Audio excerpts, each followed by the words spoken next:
I know, even if we go there and we're talking about the food, we need to get the price of food down. But we also need to fix the system. Once that is done, then it becomes a long-term thing, so that whatever happens, whoever we have there, being the president and those three arms of government, that if they are working properly, then the country will function. You know, that's what happens in other countries. In developed world, that's what, if you go out there and focus on one part of our problem, these are very, very, I mean, they're not going to, you fix this side, then there is something else coming up from the other angle. But if you fix a system, then you'll be able to actually, then the system will run itself. That's what I'm trying to say. Of protest. So I within think the that's Nigerian what we need to constitution, focus on. It's not something that we'll just go out there and fix in a day. all I It is plead for something that will those go out who there and sit until, I mean, these people were able to change our national anthem within a space of hours. So the National Assembly, they can change this and give us what we need. If we stay there and insist that they give us what we need, because they can do it. I know that there's someone also mentioned that they're on break. But I mean, if there is an emergency in a country, they can be recalled. So I think that's what people need to. We're not going out there to destroy things, because that's what people want. You go out there and you raise anything, then it will just become bloody and it will just be senseless. But we need to stay there, and we need to, the things that we have already, we need to protect them while we are making our points, so that we will not be like them. We're not like these people. They don't care whatever we have in this country, we burn it down. It doesn't bother them, because they are children and they can leave the country really, really quickly. So they don't care. It will be us, the ordinary people, that would lose a lot. So remain focused, remain a patriotic protester, and do what you need to do. Stay there as long as you, and if anyone is out there, because they will send people to come and infiltrate, dig all those ones out and make sure that you protect yourself from them. I yield my mic. Thank you very much. Thank you so much, nice one, for this submission. Um, I want to appreciate all obedience and all the well-meaning Nigerians who have also lent their voices, and all those who have been holding 1, 2, 3 spaces to make sure that we keep things up. 2 days ago was quite a very emotional one. We're on a space, and this man came on space. I think Dr. Mo, I sent you the video, and talked about how difficult. I knew that something has been going on. A few months ago, I held the space and I hosted the space, and the question was what's going on in the north, because I knew something was going on in the north. First of all, the northern governors came and said they won't allow any food to come down again from the north. No trucks. They won't allow any trucks to supply food to anywhere again. I knew something was going on, but we didn't really catch the information. And our media, and that's why I'll keep saying it. We are our own media. Please try as much as possible to connect with the person to your right and to your left. Let's strengthen ourselves, because we are our own media. The information we are getting today is not because any TV station or any media station actually brought it up. It's because we brought them up, that this is what is going on.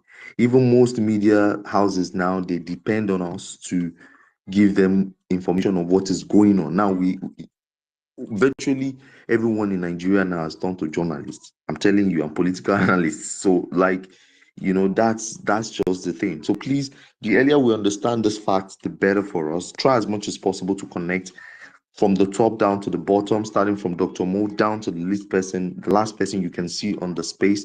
make sure that you are mutuals with that person. All right, let's strengthen one another. Thank you so much. So let's move. Please, let's try to stick to the 2 minutes time frame so that we'll be able to, take as many submissions as we can take today. So I'll take a mail. All right. Let's go to yeah. So we have Chico. Chico, let's take you. Then we take another female. Chico, over to you. Thank you. 2 minutes, please. Okay, thank you, Scholes. Thank you very much. Thank you, Dr. Moore, the boss himself. Thank you. Good evening, everyone. Good morning, good afternoon, depending where you are spacing from. Okay, today, like my other brother spoke earlier, I want to say that today is one of my very my very, how will I put it, my very sad day, kind of, I'm a very emotional person, like Scholl says. I am very, very emotional. When something like this happens, I feel it affects me, emotionally and all. But I am not that emotional to the point that I will, become cold and, start losing my hope on something that I believe in. I want to say that um, PO is a strong man. PO is a phenomenon. PO is an institution that I believe in the nearest future, PO, the likes of PO will be um, will be studied.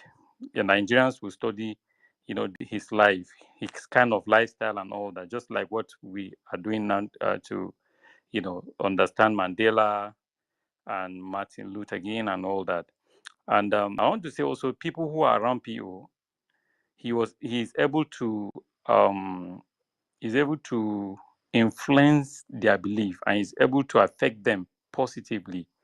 People like them, Dr. Moore and Aisha and the likes, and even people like us who are far from, who are, a kind of far away, but from the far position, we're still learning and we are becoming, stronger every day with the kind of, lifestyle of PO. Why I say this is that, when you look at what is happening right now, you will know that PO has become a spirit, just like what Dr. Moore said. PO has become a spirit that anybody that is attached to PO or is following PO to, to bet a new Nigeria, you will see that the person is passionate. And I tell you, some people are not passionate; they are just passionate by mouth. Some people are, have their selfish reason because this movement brought the good, the bad, and the ugly. So some of the people who are, who are very influential and they are out there and they are close to PO, they are very strong in this movement. They use the movement as a stepping stone, okay, to shine. Some of them came for a reason.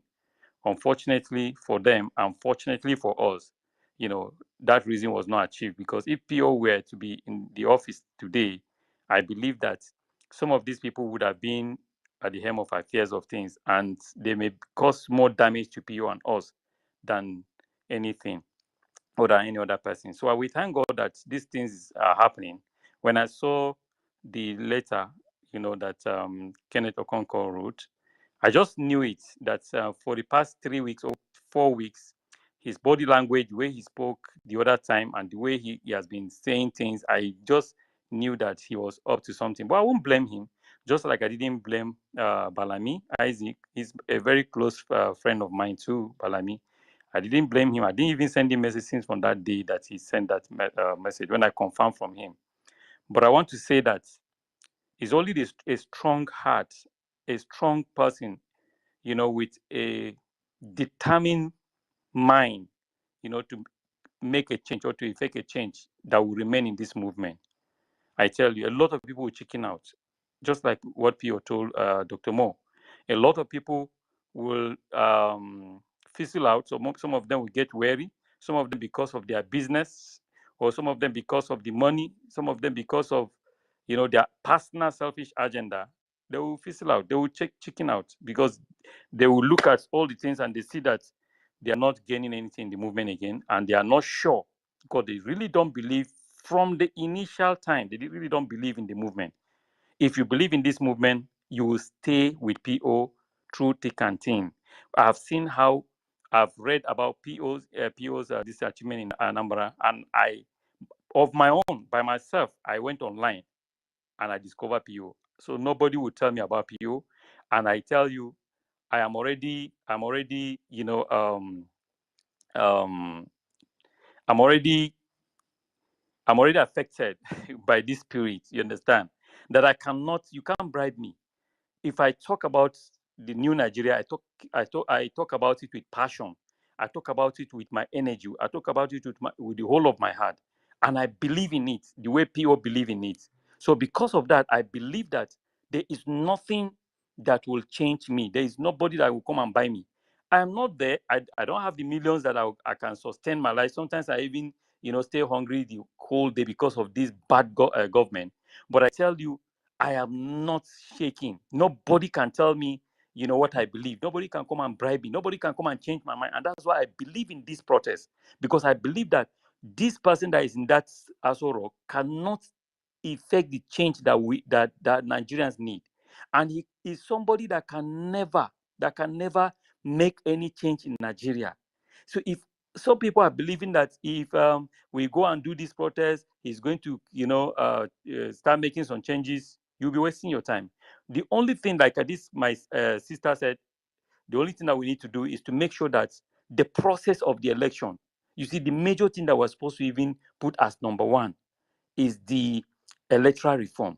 Because if we go hunger day, and he decided to say, okay, you know what, I'm going to, solve the problem of the hunger. I'm going to buy food. I'm going to make sure I reduce the cost of food in the market and everything. I'm going to, push money for, to the agri department so that they can do something. What next? The issue of the process of choosing a leader is not, taken care of.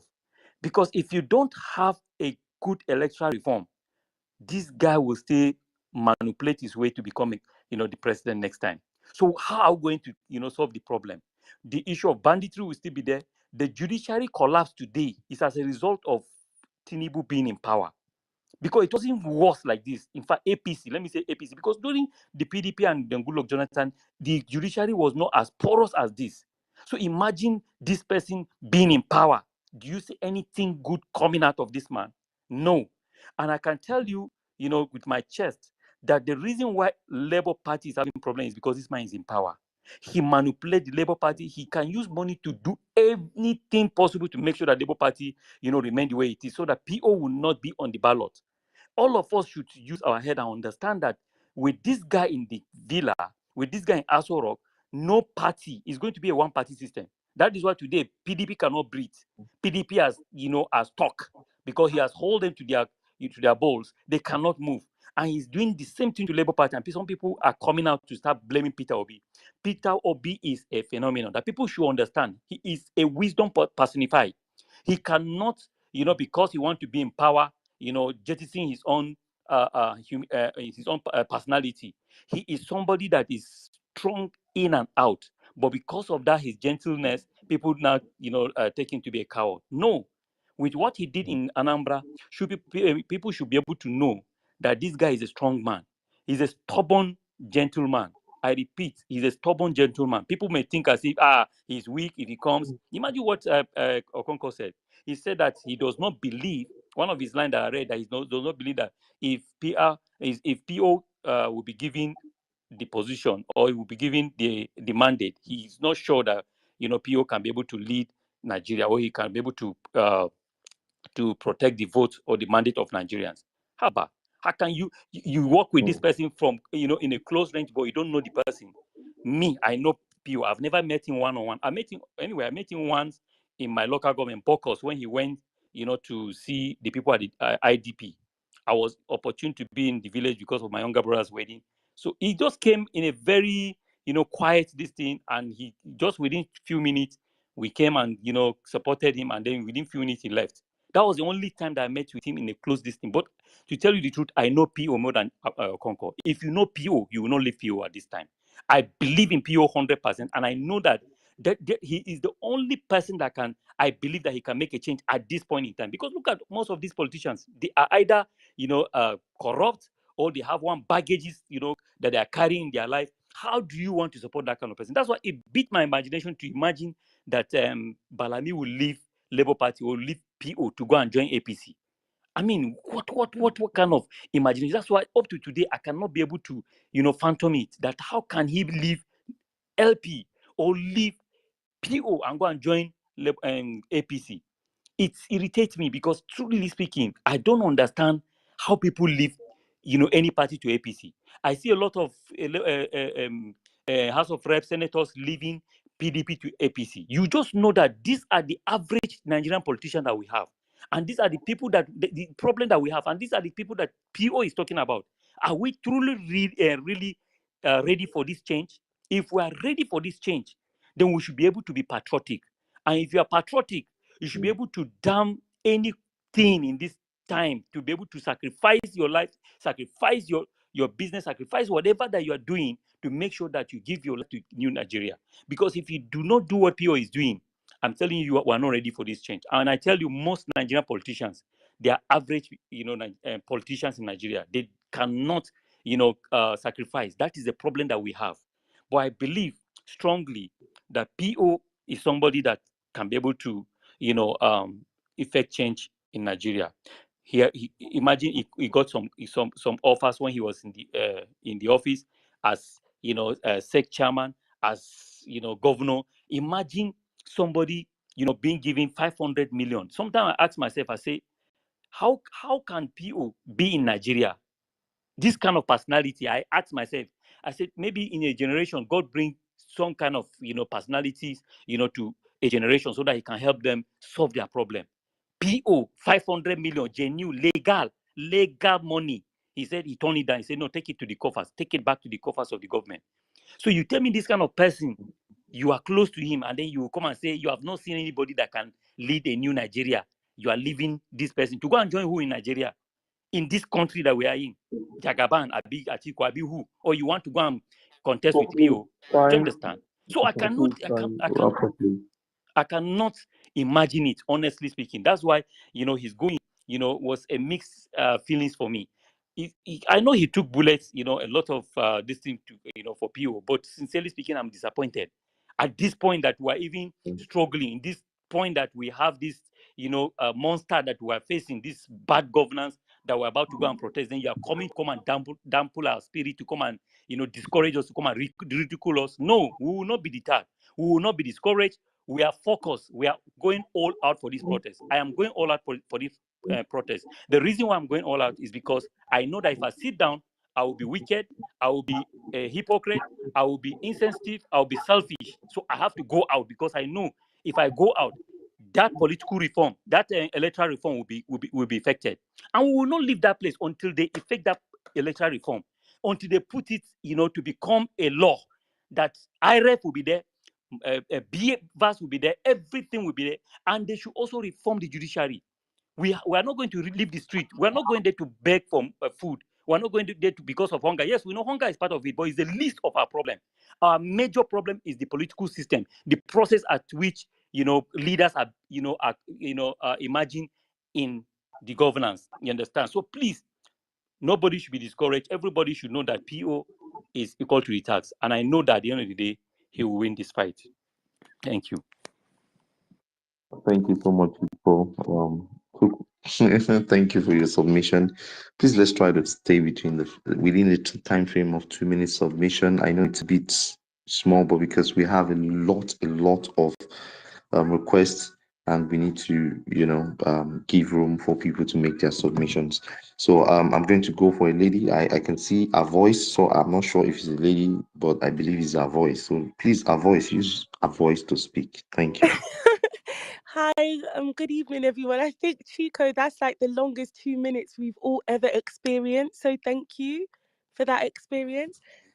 Jokes aside, I think based on what other speakers have said, definitely I feel Nigeria is at a point where it's not just a protest for hunger. It's not just short-term or immediate changes. I think we've passed that point, and that a lot of Nigerians recognise the significance of long-term changes and reforms. And what Nigeria has never really had is this continuation plan where an administration comes in with policies to bring about positive changes for the people, and then they step down and the next government comes in and they continue. What we've seen historically for Nigeria is everybody comes with their ideologies, with their mindset, with their objectives, which is everything but the development of the people or nation building, capacity building, whatever it is. That's what we've seen in Nigeria. So definitely when we come out to protest and we come out with our demands that are non-negotiable, they are 100% about systemic and institutional reform in the immediate, short term and long term. That's that. However, I think it's also important as well that on these lives, while we're leading up to the protests, we start to hone in on the value of preparedness. So I feel we would have seen, obviously, being on social media, that we are now social analysts or journalists in our own right, that a lot of people are being arrested and are being captured. And the reality is, unfortunately, because of the activity of the government trying to blockade this protest, you know, it's very serious, and they're not trying to ensure our safety or protect the protesters. Rather, they're trying to shut us down. As a result of that, we need to be prepared. So what is your exit strategy? What is your plan on the day of the protest when you're coming out? Are you going to tell people where you are? Are you going to share your location? If, God forbid, you get captured or arrested, what is the first thing you're going to do? What in that 1-2 minutes while you still might have your device, who are you going to tell, you know, what's happening with you? That, like, these are the kind of things that we need to really start thinking about now, because this is real. It's no longer us speaking on a platform. If we're coming out, we need to be ready and we need to be prepared and understand the reality of what we're getting into.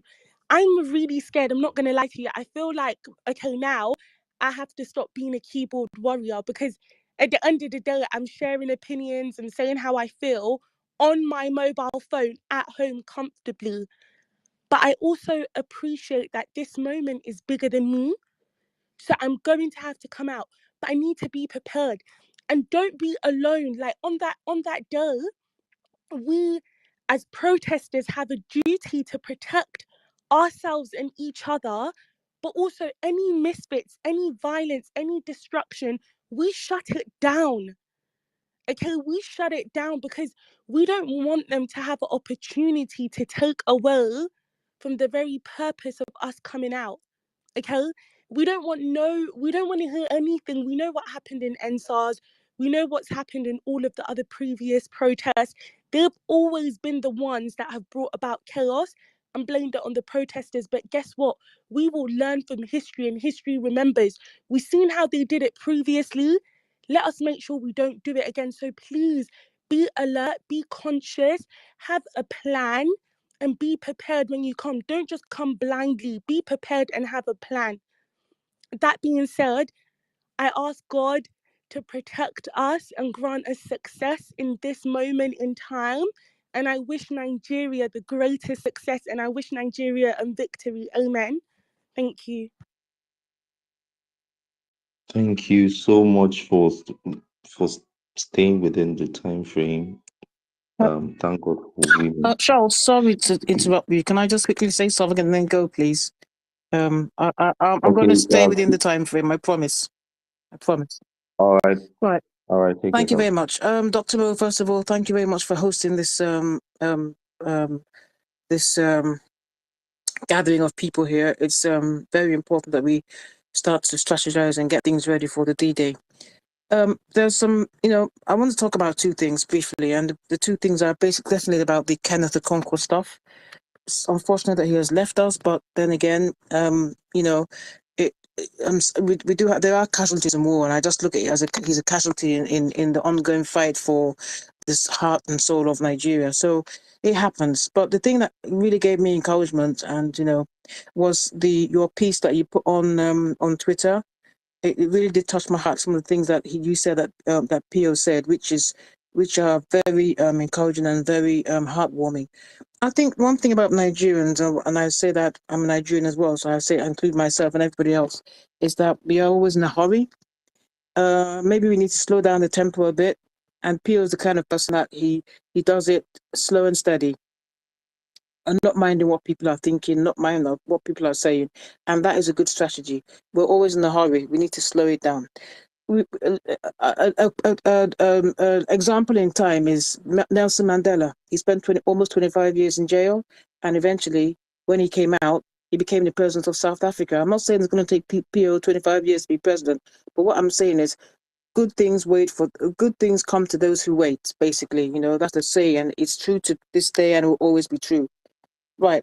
The thing is, what we always have to remember is that the vision of PO is coming to fruition. The fact that we're protesting is part of the vision. The fact that Nigerians are waking up to their reality is part of the vision. The fact that we're going to go out there and do what we need to do to win the heart and soul of Nigeria is part of PO's vision. So his vision is coming to fruition, and it will surely come to pass. Right. Regarding the protests, I want to agree with what the other lady that just spoke now. Is it her voice? Very good points that she made there.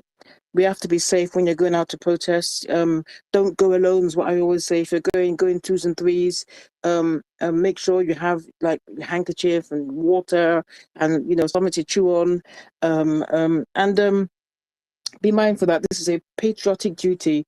It's not a war of violence, and it was not a war of attrition or violence or anything. We have to be mindful of what we're doing and be conscious of your surroundings. Look around you. Look at the people that are around you. Know who's around you. Know who's part of it, and be careful of the miscreants, because there's a possibility that the miscreants might be thrown into the mix to try and stir up things. But always be mindful of your surroundings. Then regarding what we're demanding for, look, let's be basic. Restructuring of Nigeria as a nation, decentralizing the power of the president is part of it. Judicial reforms, all this unnecessary spending that's been going on. Look, let me give you an example. In the United Kingdom here, the parliamentarians live in their own personal houses. They don't have all this power. Breakfast allowance, tea allowance, and all kinds of stupid and ridiculous allowances. And then scrapping things like office of the first lady, first son, first daughter, first dog, first cat, first rat. It's ridiculous. All these things are unnecessary. We can't afford it. So all these things need to be scrapped as well. These are some of the demands that we can consider as well. And of course, reforms of judicial reform and electoral reforms and so on and so forth. So as you are protesting, as you're going out there, remember that there's a reason why you're out there. Remember that this is not about an individual, it's about Nigeria. And I wish all of us the best and Godspeed, and believe in God that nothing stupid will happen, that people will go out, protest, come back, and there'll be no issues of violence, because the government is painting it as if it's going to be violent. It's going to be, I don't know what they know things that we don't know. That's something that we have to consider and look into as well. Thank you very much once again. I saw Flag Boy, the one-man power man. Well done, Flag Boy. You are an amazing man. You think that you're doing this thing on your own, but I tell you that a lot of people around the world are seeing you, are seeing what you're doing. We appreciate you, and we pray God will continue to protect you and be with you. Dr. Mo, Schultz, everybody, thank you very much for hosting and co-hosting. Appreciate it. We in the diaspora, we are with you guys. You might not believe it, but we are with you in body, mind, and soul. And in some cases, some people are actually coming back to Nigeria because of the protest. So Godspeed with all of you. Thank you very much, and I yield the mic. I hope I was within my 2 minutes. Thank you. Thank you so much, Maureen, for your submission. That was a wonderful one. Um, yes, we have a lot of requests, so please let's stay within the time frame so that we can reshuffle the mic as quickly as possible. Thank you so much. Yeah, so I'm going to take we've heard from two women, so let's take our submission. I know Alien, you're a man, right? So Yeah, Alien, over to you. yeah, thanks. Yeah, please. Firstly, I'd like to say thank you, Dr. Mo, for that tweet. I'm telling you, you don't understand a hope. It brought you a lot of obedience. Hearing that tweet, sorry, reading that tweet. Trust me, it was like when you are thirsty and somebody gives you like just a cup of water. So we're not just trying to praise you here, but I know what I'm saying. You know, that statement that Pio said to you, in Nigeria, we feel like we want to use violence to solve everything. We want to use, should I say, gra, giddy, to get where we want to. Most of the times does not work. And I have seen a lot of other political aspirants try to use this same giddy gada. If I'm to use that English, please, sorry for those people who don't understand pidgin here. You are trying to do B. And it has not still produced it. For example, our brother Showore, you can see how he's trying to use the protest way, the day of rage, different things. And it has not produced the result for him. And I wonder why a lot of Nigerians want PO to go there and stage protest to remove Labour Party president, destroy the structure and rebuild again. I don't think that is PO's personality. That is not PO. If you understand who PO is, you will know that this is somebody who believes in principles, who believes, you can outsmart people by just doing the right things. In fact, why he's in Labour Party today is because if he had stayed in PDP, he knew the dirty things he needed to do during the primaries to get to where he needed to be. And he said no. I remember PO saying, if you want to call yourself excellency, then the process in which you get to that place should be excellent. And that is why we, the people, have to fight. That is why one of my major demands is that these electoral reforms, if we can demand for good election, an election where everything counts, then we are one step towards seeing the Nigeria we are dreaming for.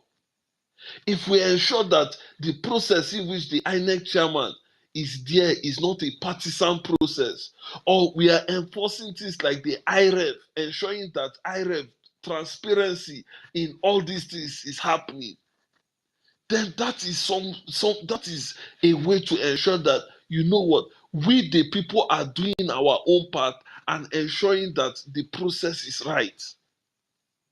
I beg all of us, because I can see a lot of despair. Some people are now having double thoughts. Some people are saying, they read what Kenneth Okonkwo said and he's making some sense and everything. But I'm calling on us to be united in all fronts, to realign ourselves with the vision we want for Nigeria.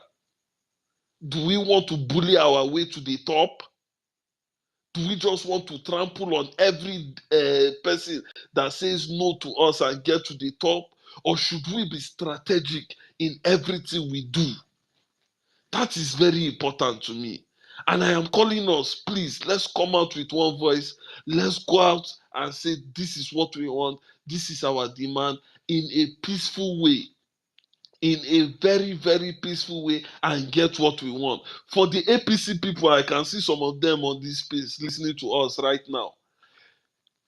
Tinubu himself has, what do you call it now, has protested in several protests, participated in several protests, even against the military regime. It was fine then, but now that we want to protest, it is not fine. Where is the logic in all of these things? Then you were not scared of anarchy, you were not scared of violence, but now we want to do it because it is Tinubu. You are now scared of violence and anarchy. I don't think it is right. And we respect Alex Oti for what he has done in Abia State, everything, but that statement he made that we must go and write to the police those people are protesting. We must go and put the leaders of the protest and everything in this country where we know impunity is the order of the day. I should go and submit my name and address and phone number to the people, to police, so that one day they will just enter my house and pack everybody in my house. Haba, are we Oh, fools? Alien, that was not what he said. I watched the interview. Okay, okay. He didn't say that you should present anything. He only said that you should seek permission from them. I think that was the statement, you know, for protection. So that was the phrase. It was, for you to get permission from the law, agency. And I think that was just what he said. I think it was based Okay, on okay. best of Well, his I'll go knowledge. and watch the Yeah. video again. If I see the video and you are right, maybe I will tag you. But if I'm right, I think I will tag you to that part so that you listen to it again, so that we'll not argue. But all I'm just trying to say is, yes, I think what the IGP is saying was he was quoting one of the public acts something of 1976, where he was saying if you need to protest, that if you read that act properly, but subsequently in 2008 there have been laws that have said, you know what, you don't need to go and be registering your name with police before protest. It is against fundamental human right and everything, section 40, section 39, and so on and so forth. So please, I beg us, let us be law abiding citizens. Let's just come up with our voices. Nobody goes with an arm, any form of weaponry there. Nobody goes to loot. Nobody destroys any property. We don't even have properties in Nigeria. So please, the little ones we have, don't destroy them. And please, to my fellow youths out there, it is not the time to go and be smoking weed and drinking all manner of things in the protest ground. Let us be focused. Look at what China has been able to accomplish in their country. Go and see how young people are doing things in India and producing engine blocks there. So please, let's do the right thing and let's be focused. And please, I beg us, let us be united. Let's stand with PO and let's move this country forward. Thank you very much. Thank you so much, Alien. Thank you for your submission. So we're going to take okay, Mom Bolali, you're welcome to the space. Let's take Dr. H Evergreen, then we'll take Mommy Bolali. So we'll take two ladies. Please, men, let's be gentle. Thank you so much. Dr. H Evergreen, over to you.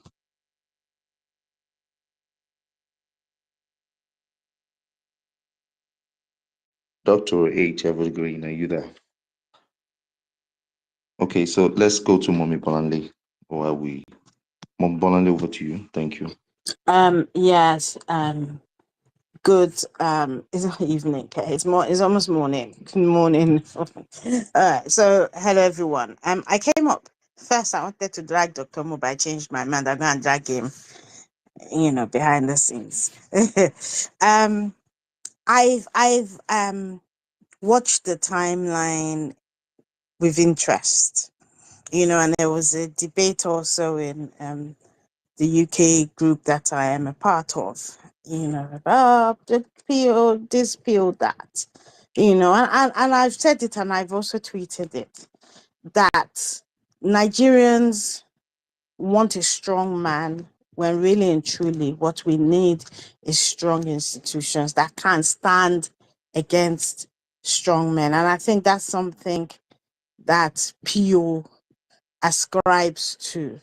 He would never be that person that will come and impose or force or do anything that is not following due process, that is against the law.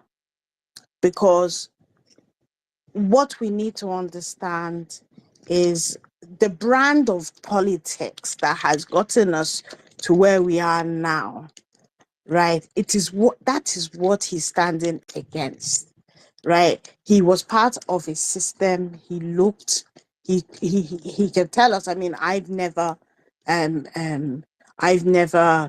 tried to get be elected for what I don't even want to, but he has held office. He came out and he set himself apart. And in doing what he has done over the last 2 years since he declared, it's almost miraculous, because whether we like it or not, the way PO has moved has enabled us. I mean, I don't know about you, but me personally, right, as old as I am, I could not tell you what was in the Nigerian constitution because of PO. We all started reading the Electoral Act. We were getting master classes on it here on Twitter because of PO, right? He exposed the rot that was in the judiciary. He exposed the corruption.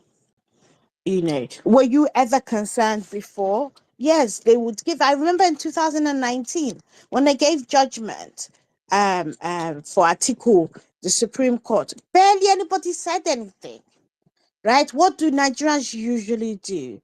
What Nigerians do normally is, at the end, it is winner takes it all, and the loser goes home and comes back in 4 years' time. In the interim, they do nothing. And PO is showing us that that's not the kind of politics that we should be doing, right? He's made us all into active citizens, right? And what pains me is, you hear the conversations behind the scene, you have expectations of what's going to happen, and then it happens, right? And then you have obedience falling over themselves. I don't know what. Why? If you want a new Nigeria, then why are you pushing him, right, to become an autocrat that's going to take over the Labour Party? What have you yourself done?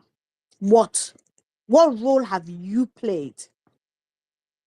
Not be all of us here. They talk, say, we won't, they corrupt, they were not joining them, and blah, blah, blah, blah, blah, without thinking about the role you can play from the grassroots to get to your state level, and then to get international. We all wanted to move in and become our guys. Oh, he should have done this, he should have done that. He should have done what? Suddenly we all know it all. And that's not to say that I believe PO knows it all, because no, right? As every one of us, he too has his flaws. However, what is pissing me off is when they want to leave a Haban. Which one is this long threads? They start sewing threads. They start giving it. Get the fuck out and go by your way. Nobody's holding anyone. How many of us, when we joined the obedient movement, or when we decided that we were obedient and became part of this movement, I can't remember ever, taking completing a membership card, although I am a member of the Labour Party. But that doesn't mean that I can't tell them off when I want to. If I had an idea, if I wanted to be a politician, right, then I would do the right thing by going to the grassroots and starting from my ward, right? I'm doing what I need to do from there. But everyone is in a hurry. Where are you going? It is a hurry that we were in, right? When we should have been building those strong institutions, right? That we ended up with Buhari because we were so the opposition was telling us about this vast amount of corruption, right? Forgetting that there were institutions that we should have been asking for them to be strengthened. Right now, it's all been bastardized and there's nothing. And so therefore, in order for us to get to that new Nigeria, we should stop being so impatient, right? And trust the process. Right, here we are all getting ready to protest, right? Some of you that are whining online will sit in your houses on the first and will not come out. Likewise, some of us in the diaspora who have big voices, who are dragging PO, if you ask them to come out to protest in the diaspora, they will not turn up. I know this because I have tried. Right? But because I have decided that even if it is just me, which is why I love Flag Boy. He's not waiting for anybody. He's doing what he needs to do, right? And that is the mentality we all should really be having. Pio is one man. And there's no point if every time something happens and somebody says something, you're all agreeing, which means you don't actually know who you are yet. Here's the thing, a lot of people who joined the movement, those who are politicians, right, who joined the obedient movement, they saw the way the wind was blowing and they wanted to be part of it, not because they want that new Nigeria, they just want to get power. They want to have a seat at the table or be close enough to that table to get crumbs. And that is the problem we have. And therefore, after they're waiting. Pio is going to do this, Pio is going to do that. They want him to act out of character. Why are we like this? How is it that, and I think part of our problem, and I was telling somebody this afternoon, part of our problem is when it comes to politics, it has never been ideology. It's never been ideological in its approach, in its policies, in anything. I mean, APC get ideology other than to snatch it, right? That goes and run away with it. I run away with it, right? And that is part of the problem, right? And here is suddenly we have Pio as a leader who espouse certain principles, which sometimes, right, when I want to curse people out on a timeline, I remember like Pio will say, "Why are you doing this? My sister, why are you doing this?" That's what I kind of like have to say to myself. In actual fact, maybe there's another way of doing that, right? And that is what transformational leadership is about. Having a leader who espouses these certain ideals, right, that you become part of who you become, right? Because if we are building a new Nigeria, it is not about a new political party. Because if we still have the same dirty political mindset, right, we're wasting our time because we'll be going around the houses and not getting anywhere. Right. If we want transformational leadership that will lead to this new Nigeria, then we need to stop all of this. I mean, it's like when Balami left, people did, you know what I did? I went to, when he said this, he said everything. What did I say? I said, "Hey, are you leaving to the APC?" I laughed and I left the place. I did not go to any space. I refused to. Because guess what? Nobody was forced into the movement. And therefore, if they decide that it is no longer them, then they can go. Right? All of this noise making, right, is about them and their political career, where they want to go next. So they have to publicly denounce us. They have to publicly say horrible things about PU so that they are acceptable to those who do not have such standards. Right? If you are a true obedient, then have standards, and your standards should be first and foremost, you would do things properly. It is due process. You would do what you need to do at the time it needs to be done, as opposed to trying to force the issue, right? Because you want to get somewhere really quickly. I'm sorry to disappoint you. It's going to take a while, but it's going to take all of us, not just PO. PO is one man. When PO gets to a certain age, he will sit down and he will be writing letters like Obasanjo, right?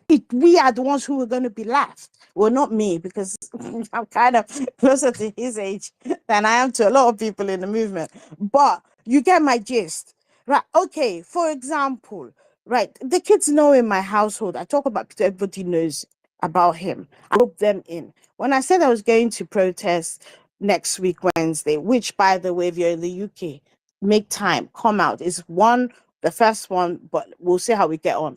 When I said it, my youngest was the one who was like, "Mom, why are you going out to protest?" And I explained to her, she was like, "I'm coming too." Right? That is leadership that has now transcended the generations, because she's the youngest. Right? and that's the kind of behavior that we need to mirror. And in terms of the protest, there's no obedient that will go out there and be violent. Yeah, let us not take on what these useless people are trying to, because we're on we've become defensive. All we're asking is for end of bad governance, not we don't want to. Why would we go out there? NSAS was not violent. The violent elements were government sponsored thugs. We know this. So when they're saying it, why are we saying it? Why? Was that your intention? Wasn't it just to have your voice heard? If this government wasn't so piss poor, right, would you be going out? No.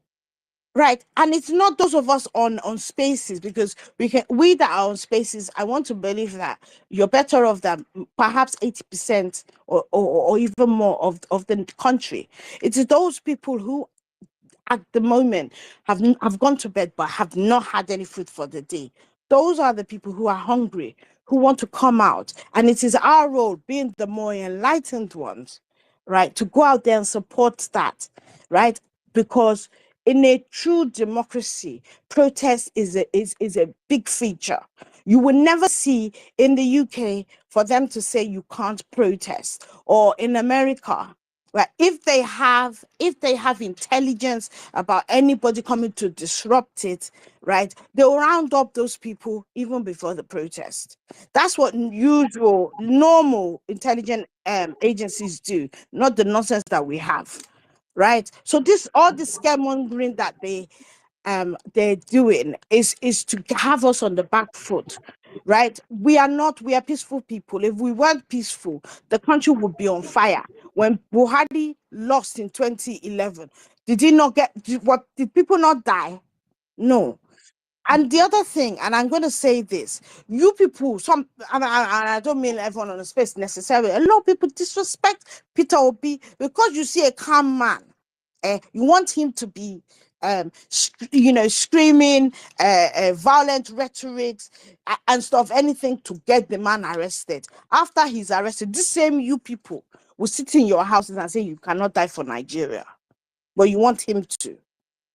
Until we get to that point where we understand, right, what the job is, you have to make a choice. You either sit it out and say, look, I can't do this, or you put in the work. And part of the work is having conversations with each other, right, and saying what needs to be said. At the end of the day, being obedient is trying to step away from the status quo, is trying to not be what we hate, not become what we all hate, because you won't be here if you didn't hate what PDP and APC had become. You won't be here if you didn't hate the corruption that's right. You won't be here if you're not seeing the country like going it's not even going slowly anymore. It's like speedily we're on the precipice of anarchy, right? Because these people are not, there's no governance. They're not doing anything. All they're doing is getting loans and they're looting it, right? Please, let us be wise in our utterances. At the end of the day, PO said that when he was going to court for 3 years, after a while, those who started with him stopped following him. He went on his own. And I remember that space. A whole lot of people were like, oh, we will follow. I've seen some of you, and I've seen some of your comments, and here's me saying, it's not even 5 years. You people are backing down. So what, you put a time frame on it? No. If you know how hard it is to step out from the status quo, right? And how difficult it is to stand against the people who are those structures of criminality that we're trying to fight against. If you know the cost to PO, you will stop all of this, right? And yes, it was his choice. I get that. But he wants to rescue Nigeria. And you've said you want to rescue Nigeria. So you have to stay the course. If you don't want to stay the course, nobody's holding you down. But let us stop having these, what do you call it? Every time something happens, people start crying. Literally, oh, another person's left. They are talking truth. What truth? They are career politicians, or they, even if they're not, they're thinking of their businesses and they want to make sure that they are in favor with the ruling government. That is all that is. But if it is new Nigeria, stay the course. We will get there eventually. Thank you, I yield. Thank you, Bolanle, for thank you so much. Please, ladies and gentlemen, please remember that we are our own media. So please, because of the protest that is coming up, we all need to strengthen one another. So please do well to connect with everyone on the space, all right, to your right and to your left. Okay, thank you so much. So let's move to the next comrade.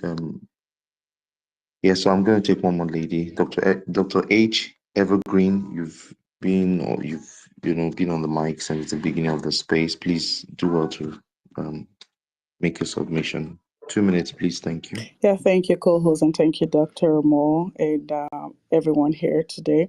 So my submission today is just more to inspire us and to remember who our leader is. Our Excellency PO, we all know he's a transformational leader. I'm not going to go into that. So it's going to take a village. It's going to take every one of us. Everyone has a price tag, so to say. Right now, I'm just challenging all of the influencers out there, obedient movement, well-meaning Nigerians, and everyone. I want you to reflect for a minute. If they come for you, if they come for you to bribe you, if they come for you to intimidate you so that you can drop the cause, what are you going to do? You have to have a plan. You have to be proactive. So many are called, but few are chosen. But again, I don't want us to despair and focus on the people that are dropping the movement. I don't want to give relevance to their names. They fought the fight. They quit. But we're not going to quit. Winners don't quit. So we're going to keep fighting. We're going to stay the course. We're going to remember temptations is going to come. What are we going to do when we get tempted? Think about it. Have a plan B. Got to be selfless. Put our greed aside. It's going to be a long run, but are we ready? It's not going to be just Mr. P2B. It's not going to just be Mr. Dr. Mo. It's not just going to be all of the influencers and all of the well-meaning Nigerians that have been fighting for a better Nigerians. It's going to take all of us, you, me, our brothers and sisters, our grandmother, our children. It's not just going to be the youth. We have to start sensitizing our parents. They have to be for all of this. We have to all come out in one voice. It's not going to be easy, but please be patient. Just be patient. Maybe just take one day at a time. Don't lose hope. Let's not dwell on the people that are quitting. Let's stay the course. And with all of us collectively, there's nothing that is impossible. I believe in Peter B. I've been kind of following him for the past 2 years. I learned a lot. I learned how rotten the system is. As in, the rot is unbelievable. You guys have to know. So it's going to take a while. It's not going to just be a flip and everything is perfect. So please be patient and don't be despair. Let's not focus on those people that are dropping. More people will join us in the long run. Let's give ourselves a pat on the back and keep fighting. And for all of you that are out there already protesting, may God continue to guide and protect you. Whatever you believe in, Allah or whatever you believe in, may that be your protection. And I hope we all win and be patient. Together, we can do this. Thank you for everyone that has been fighting for a better Nigeria. I'm here with you. I'm supporting the protest. And together, a new Nigeria is possible. I yield. Thank you so much, Dr. H. Evergreen. Thank you for those words. Yeah. Um, so let's go to Flag Boy. Flag Boy, I'd like to hear your voice. Those words that you shout on the distance, please. That's what I want to hear here. Flag Boy, are you there? Ongadeo, Flag Boy. All right. So okay, so um let me go to of Office of the Nigerian Citizens. All right. Then we move to favorable. Office of the Nigerian Citizens. Yes, yes. Thank you. Good evening, sir. It's actually midnight, almost midnight already. Thank you very much, everyone, for the opportunity to do this, I'll quickly say this real quick because I know that we only have 2 minutes. I'll start by thanking everyone, especially Pio, for his grit. Because I always say this, that if you want to win any battle, the two things you need is integrity and grit. Somewhere inside integrity, there's grit. Thank you very much, and thank you, Dr. Mo. Thank everyone that has been working behind the scenes to make this work. My message typically is usually for the Nigerian people that I have the opportunity to talk to. At least we know that Pio is the one person that me personally that at least I can say I trust with regards to this movement, right? And with the work that he has done for the sake of a new Nigeria, Pio has awakened many things in us, right? The awareness that a new Nigeria is possible. He has given us the opportunity to at least express our passion to see a Nigeria that is working. So for me, I would say that as much as possible, in fact, for me, I say it, follow Doctor, because if you want to really know what happens in Pio's mind, that's the person you should be following. Pio will not come and tell you many things. So if you want to really get you want to get a renewal, right, a refreshing, follow Dr. Moore. It's not everything that he says on the timeline. He says some of these things on spaces. So please follow Dr. Moore. The other thing I would like to say as well is that share all of these things around you as much as possible on social media. Yes, we are here on Twitter, but please get the message across to guys on Facebook. I was looking at the statistics from StatiSense, and there are at least 3 times as many people on Facebook as there are on Twitter. So please get this around you to your friends and loved ones on other platforms, right, on TikTok and all of these things. And because I like to stick to time as requested. Really, with regards to the protests, for me, I am very particular about making sure that whatever is achieved demands accountability. Any agitation that does not demand accountability will only be a temporary thing, and that is one thing that Pio has taught us. Pio has taught us to always look at the long term, look at things from a bigger picture, right? If we want to end bad governance, we need to request or rather demand for things that will make sure that our leaders are accountable, whether they like it or not, e.g., electoral reforms, right? So we have to begin to, wherever we are, and this message is not only for those that are in Nigeria, it's also for those that are in diaspora. And I'm glad Mami Bolanle is here. God bless you, Ma, for all the things that you have done from the diaspora. As people that can do the same, it will be great as well if people are August 1 are doing what they are doing in Nigeria and someone is in the UK doing something similar, someone is in the US doing something similar, someone is in London. Let's not think that all of this is only for those that are Nigerians in Nigeria. Make sure that you make your voices heard everywhere you are.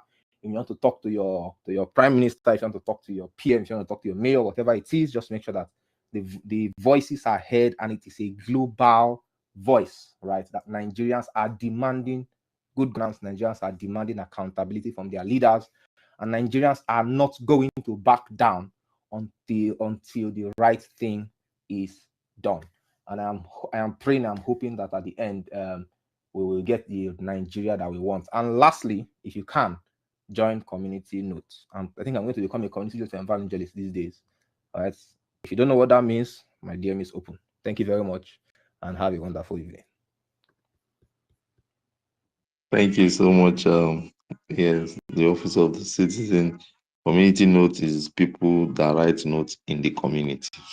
Thank you so much. So, all right. So, let's move to the next person. Please do well to connect with one another on the space. You know how we do it.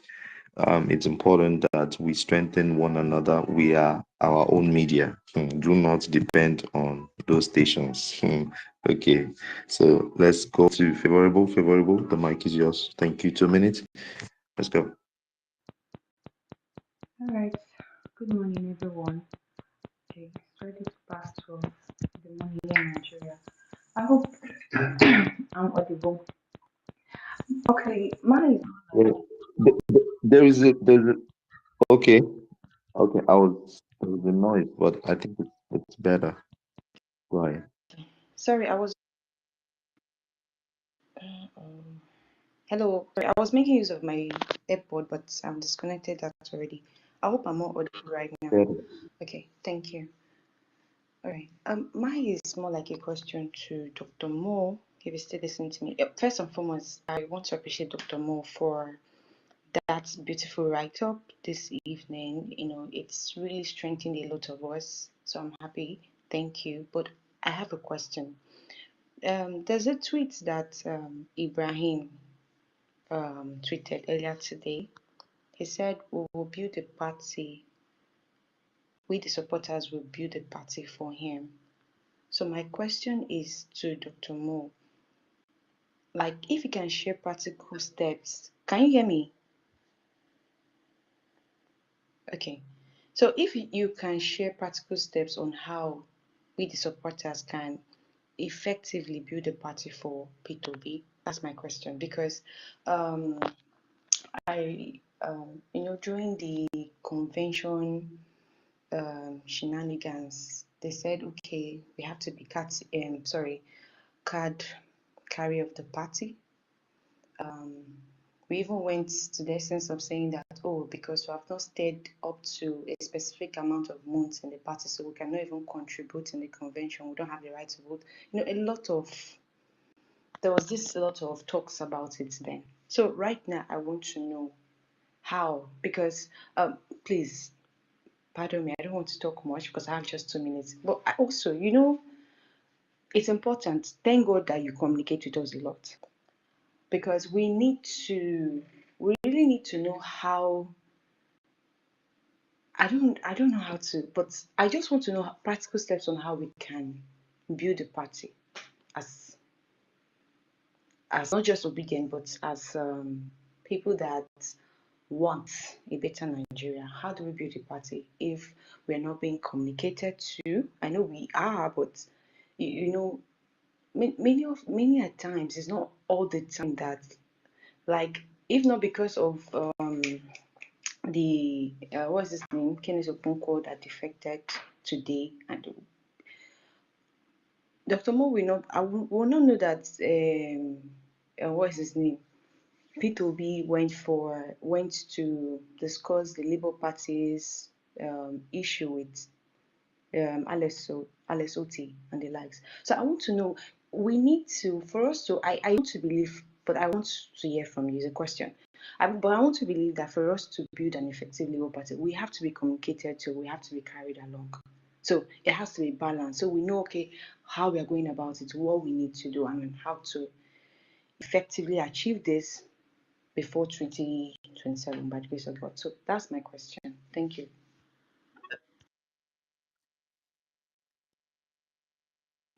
It's a very, very important question, what you've asked.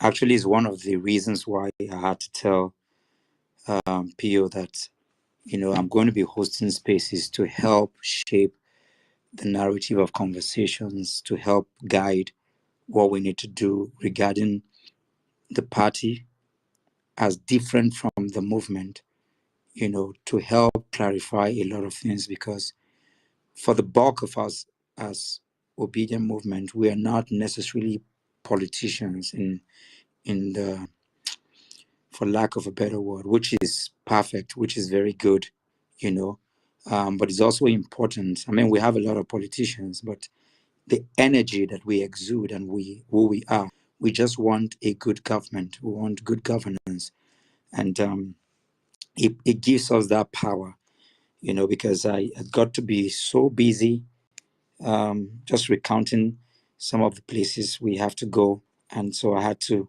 kind of slow down a bit, because I told him that there's too much in terms of information, and what I was doing, I'm very new to the X space. I've organized about 15 events prior to what we did, what's it called now? The anniversary, the first anniversary since our election. Oftentimes, there's a place called the Merit House in Maitama. For those who have been on ground in Abuja, we often get the place filled up each time, 1,000 people plus, just to discuss, the things that pertains to us as obedient people. So that's what we did, and I was in the front of it, just helping to do that. Come to reach out to, because with the advantage of technology, we can hit 1 million people within 24 hours if we properly channel that, energy. So I had to tell him that it was important, to deepen the understanding of our movement, so I agree with you. And it's also important because I also know that a lot of us are confused where when you say obedient movement and you say Labour Party, many people think that it's just a word that are changeable, but it's not. The obedient movement is completely different. I'm glad that we have Mazi Ezekiel here, we have Nice One here, we have some of the people who were on ground immediately after the 2023 general election when we led the protest for 23 days.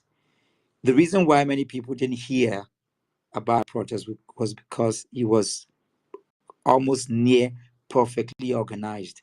There was not a single soul that was lost. We took the protest to the INEC office, to the British embassy, to the American embassy, to the UN headquarters, to the Army headquarters. We kept on going to all the Supreme Court, the Appeal Court. We went to every important, institution. Each day, we were very organized. We spoke about the things that I'm talking about even here today. But to your question, it's one of the reasons why we're setting up this room. The new Nigeria now, we're going to be discussing those details. We're going to be not just the party is very small. We're going to be discussing, we'll take the Labour Party constitution, for example, all the places where, because the Labour Party essentially was not set up to even win any election. And it's not something negative, it's something that people need to understand. There are several there's a business of politics that people do to keep body and soul together. It's just because people moved into it, and then, it's like you have a plane that is there. Have you seen people that build houses, and when they build a house, they build it as the shape of a plane? That plane is not meant to fly, but it's just there. He has a cockpit, he has everything, but it's their house. Maybe the love they have for aeroplanes too much. But then now suddenly something happened, and then that plane has to fly. Everything has to change. The engineering, the makeup, and everything. That's what happened to the Labour Party. And one of the things we keep saying is for people to understand that every party, APC, PDP, they are all there to just the reason why they are set up is to win election. It's just a 4-year cycle, nothing more than that. Share positions, share resources, and then continue, wait for another 4 years. The movement is way, way more than that. The obedient movement is only comparable to the ANC movement, to the Mahatma Gandhi movement, to the civil rights movement. And so it's about ideology. And that's why we can die for this movement. And for those who think that if PO is going to organize a protest, Nigeria will come down immediately, because there are people who are willing to die right now once PO can come out. That's the power. And oftentimes, even though I'm blabbing right now, but just to attend to what you have said and the importance of what you have asked and what we are going to do deliberately, we're going to take a time to even talk about the obedient movement, defining what it is. I've asked myself, why would God put so much power in just one man? And that man has the power to control. See, God is not, whether you're a Muslim or you're a Christian, you're a believer. Nigeria is a very religious country, so we believe in God, one way or the other. You would understand why God does not put power in useless people. Honestly, if this man wants Nigeria, so it's even responding to Ononuga and even Tinubu himself. The reason why they are afraid, if people decide that he wants to come out and do protests, Nigeria will stop. And I'm not saying it to, I said it before here, that I haven't gone with him. I'm the only person who has traveled with him to do a 10-state tour. It's a privilege and an opportunity. So when I hear some people say, "Oh, the movement people are," we are not in a campaign season. I mean, for those, I have some people here who were there when we got to Dallas. the whole place shut down. People were falling down because they were not. I had to get bouncers and security people to move him from that place into the car. North Carolina, we had to get bouncers and people. We're not talking about Nigeria. So how do I explain to people who are not moving around with us to understand? Do you know what happened today when he went to go to the Rotary Club where he went as keynote speaker? It's crazy. The man can't. I said here, I don't know how many people know Madison Airport. We're talking about Newark Airport, not New York. Places that only white people, only, and then you see people following him all over the place. He has become a global, not just an African icon, but yet he's able to retain power. If Pio comes out and say anything about anybody, that person is gone, but yet he can retain. That's the power. And God can only put that enormous power in people who can control it. And the man is saying that, listen to me, we're not here to destroy and crush people. So we will discuss Peter Obi as an ideology. And those who are close to him will talk about it. We'll also talk about the obedient movement. We'll talk about how to build political party and what he's even doing. You know, I watch people. I follow him every time he's talking to senatoriate. He's talking to all the senators and talking. Today, this is about the fifth or fourth time he's seen Alex Oti, even prior to the Nnewi convention. He's the one person going around. And that's why I told him, I said, okay, I will not stop anymore. I will hold spaces and I'll put out some of the things you're telling me not to put. Thank God I was with him and I recorded what happened when he visited with the late general that was killed in Lokoguma in Abuja. And then one aunt, an idiot, will start talking nonsense about him. I have to put out those things. There are many more things. I can't put out 1/10 of the content I have and things I've written. But I had to beg him that it's important to do that because, like you said, how are people going to know? The only way people can understand what we're doing is through communication. We must communicate it. And thank goodness we have people here. And like I said, somebody is asking, why are we not discussing strategy of how we're going? We cannot discuss strategy here. We can only discuss things that we can discuss for the open space. You want us to talk about how, you know what happened before we went out to do the protest.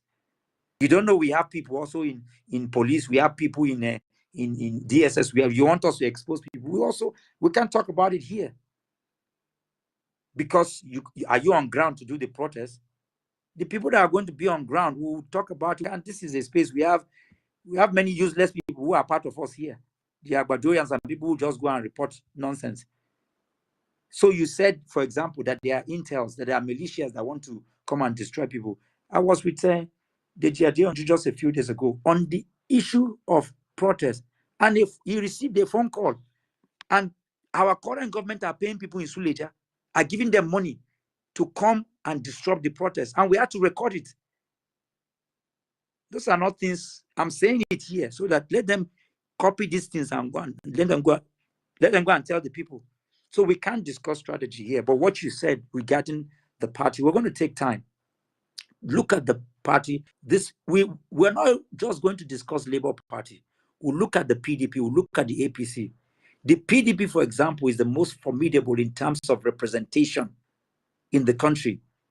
We'll look at it, we'll look at their formation so that if we're going to build a party, how do we manage the Labour Party right now? And people are talking, Abure is not the issue. It's not the issue, and opinion is to understand. And that's why I will not preempt things, but I can tell you that in a few days, Bolanle is here, other people are here. There's a framework that is already being put together, But like I said before, it's not something that's going to be done in a rush. I know that our blood, they're hot, but these discussions must go beyond emotions and passion. Our emotion and passion are our greatest tool, which is the energy and the essence and our spirit. But we must now channel it properly into deep critical thinking. And on that note, I would say just reel off some points that are important to note when we're dealing with patriotic protests. Andy, you remember for the 23 days, Mazio Zekio, you're here. Every time we got out, the first thing I do is to come out and explain to people, protest is not campaign. Many people didn't understand. I left, I called people and we did a press conference the day some people were paid within the obedient movement to go out This after about the 21st or 20th day of our protest, they went to the appeal court and were shouting, Peter Obi, Peter Obi. The next day, the Abadorians and other people now came out because we want them. Protest is not campaign. And you see, we must be when you protest, the government see you as the enemy of state. This is why I was invited to the DSS. So protest is not just something for the obedient, it's for Nigerians. It's Nigerians rising up. The hunger. Most of the people that are protesting are even APC people. Because now then they suffer now and pass us what we done the day here. But it's important to note that you must, in your language, when you come out, and that's why Black Boy has been my boy, and I always follow him and tell him, stay within the narrative of conversation. Compartmentalize your message. Don't allow them to use it against you. You must ensure that you do that. You must ensure that as you go out, they don't use your message against you. You must ensure that you stay on the issues. That's not the time to go tribalistic. You must stay on the issues. You must ensure that you idealize your goals. I can't talk about all of these things. I'm just noting them. You must ensure that you don't generalize issues. You do not refer to opposition or to the aggression, on specific individuals in government whose conduct are not, in align with what you're doing. You stay with the issues, you deal with them. You mind your language. You stay within the ambit of the law. You are proactive, you're not reactive. All of those things are what you carry as ammunitions as you go to protest. Let them hire the nonsense that they want to do. And I want to announce to you as I close this session and allow other people to make their deposition. Some of the boys that they paid in Suleja to come and disrupt, they told us on the phone that they should not worry, that they'll collect their money and they'll follow them and make sure that this hunger, they think that they know what's up. That if they, so they don't even know what's coming. And I will say that we can only protest. Anarchy will happen if it continues. That has nothing to do with us. But we must stay within the ambit of the law. We must ensure, and that's the prerogative of police to ensure that they protect protesters from those who are trying to and they know them. But we must act, we must do what we know how to do best. And because we are followers of Peter Obi, we must act accordingly. So we're going to deal with all of that. In answering your question, I just took the opportunity to just also make my submission, as we wait for others to do this. And any question we would answer, and we'll create bigger forums, as we discuss our agenda, our mandate, our ideas, we'll keep moving. So we're going to do all of that. We'll take a particular specific time where we'll discuss the Labour Party and how to build a movement. We have people and we have already notes and almost like an entire school, to be able to do all of that. On the 2nd, I don't know how many of us we can see part of our collaboration with people like Obi Ezekwesili. She's been running the school for the last 2 or 3 years on politics, governance, and stuff. I'm going to be hosting one of the graduates, on this space, with trying to look for. I'm going to actually advertise maybe tomorrow morning, and it's important for all of us to come in here and listen to that because part of what they are going through, we're going to talk about it. It's a deep cause that they go through, but we're going to be doing an abridged version of that and helping our people to grow as we continue to deepen our ideology as a movement going forward. Shola, you seem to have run away. Is he on network or what?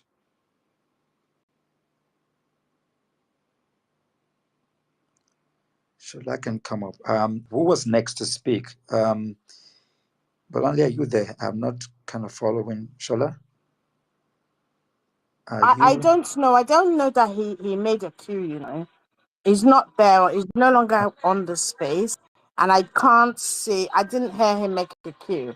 But perhaps you should do it quickly this way. If you want to speak, please put your hand up. If no one puts their hand up, then the Dr. Mo might make his final submission and we go to bed. Is that yeah? So if you want to speak, please signify by putting your hand up. If not, let us all go to bed. Is there anybody? Mohammed Bonali, please. Hey, you were not there for a minute. You didn't take your cue, and nobody has their hands up. So it really makes it difficult to know who's going next. But as you have your hand up, carry go. No, the network just ran away. I thought my SIM was blocked. Just I was actually expecting that to happen. But thank God my SIM is fine. So I think the next person, yeah, on my screen here, actually we're supposed to take Dr. David. So Dr. David, your submission. Hello, everyone. I'm glad to be with you again. And we've had a lot of important submissions this evening. And I don't think I can do better than most of the people who have talked about the things that the obedience need to do. But I want to just share with you a conversation that I had with a friend of mine today. It was a little depressing.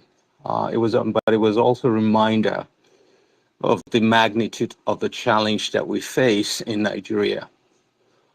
He was talking about a section of the country how people are invested in the current system and how they are profiting from it in a way that is mind-blowing. They're making so much money from it because the country, we're actually talking about the oil sector. And these are people who are not highly educated, but they have access to so much money and so much power. And what they can do now, it's just mind blowing. This is part of the country, something that's going on behind the scenes that most of us are not even aware of. And they're just one segment of the Nigerian economy, of the Nigerian population. But more than 200 million people. So you could talking about more than 200 million personalities in Nigeria. So there's bound to be disagreement, there's bound to be different interest. And some of these interests, even if they are few, are working against the kind of Nigeria that we are talking about, the obedience are talking about, PO is talking about, is trying to build. So the challenge is monumental. But as people who are feeling the oppression, feeling the pain, oppressed people cannot remain oppressed forever. Their urge for freedom will eventually come. And I think that's what we're about to see. People are hungry, they are frustrated, and this pent-up resentment and frustration one day will come out.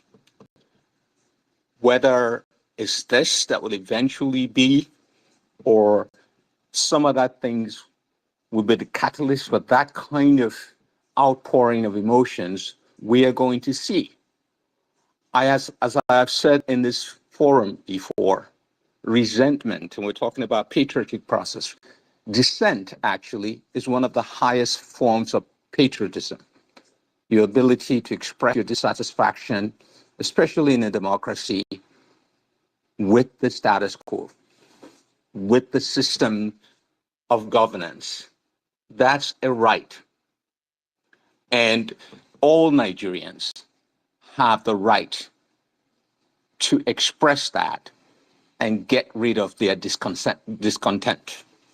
I think it's a normal, healthy discontent, but we need to channel it through a creative outlet of nonviolent, direct action. And a lot of the speakers this evening have mentioned nonviolence. If I was speaking, it's not everything that, as Dr. Mo said, needs to be discussed openly. If I was discussing in a more private setting, I would elaborate on some of the various means of protest, but I am not going to do that in this conversation.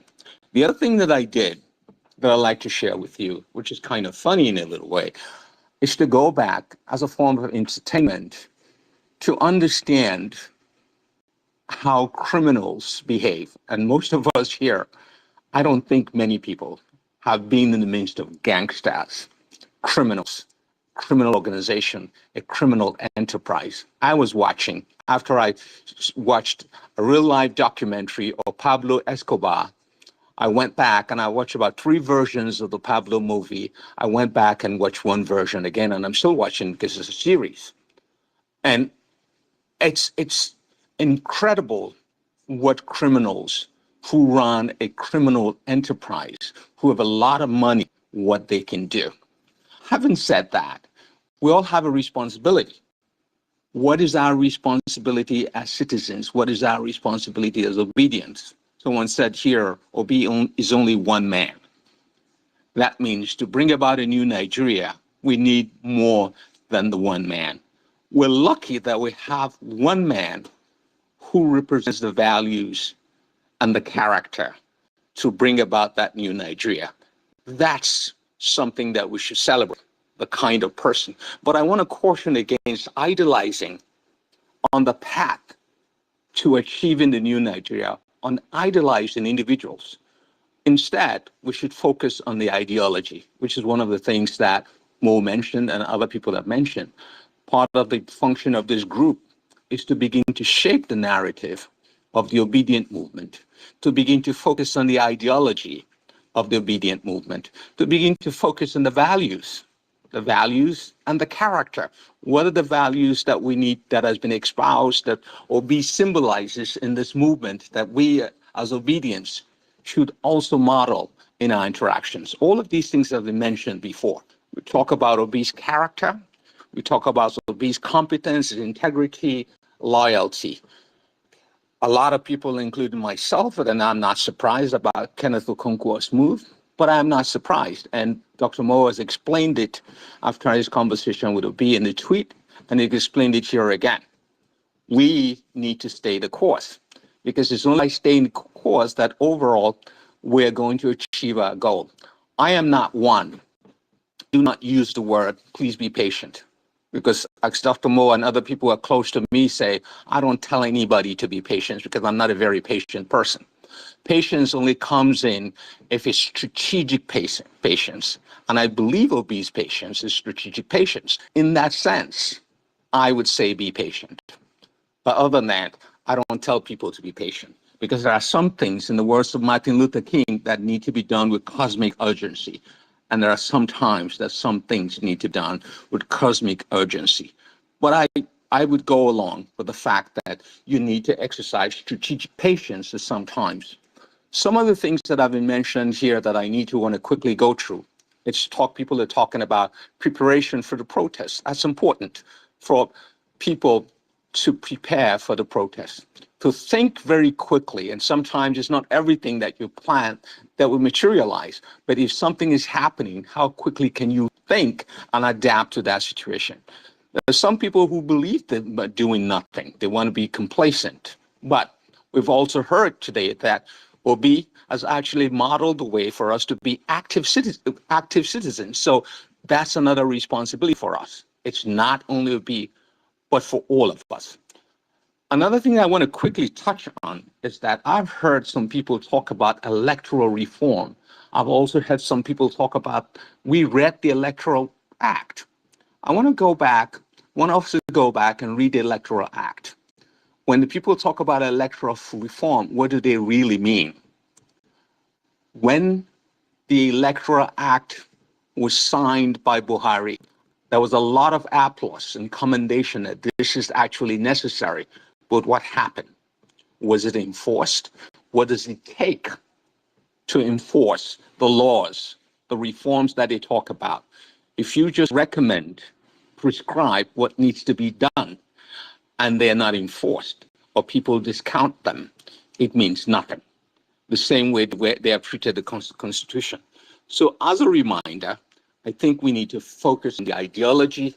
We all need to understand what it is that brings us together. What is this movement about? What do we each of us need to do to contribute to the process of realizing the new Nigeria that we so desire?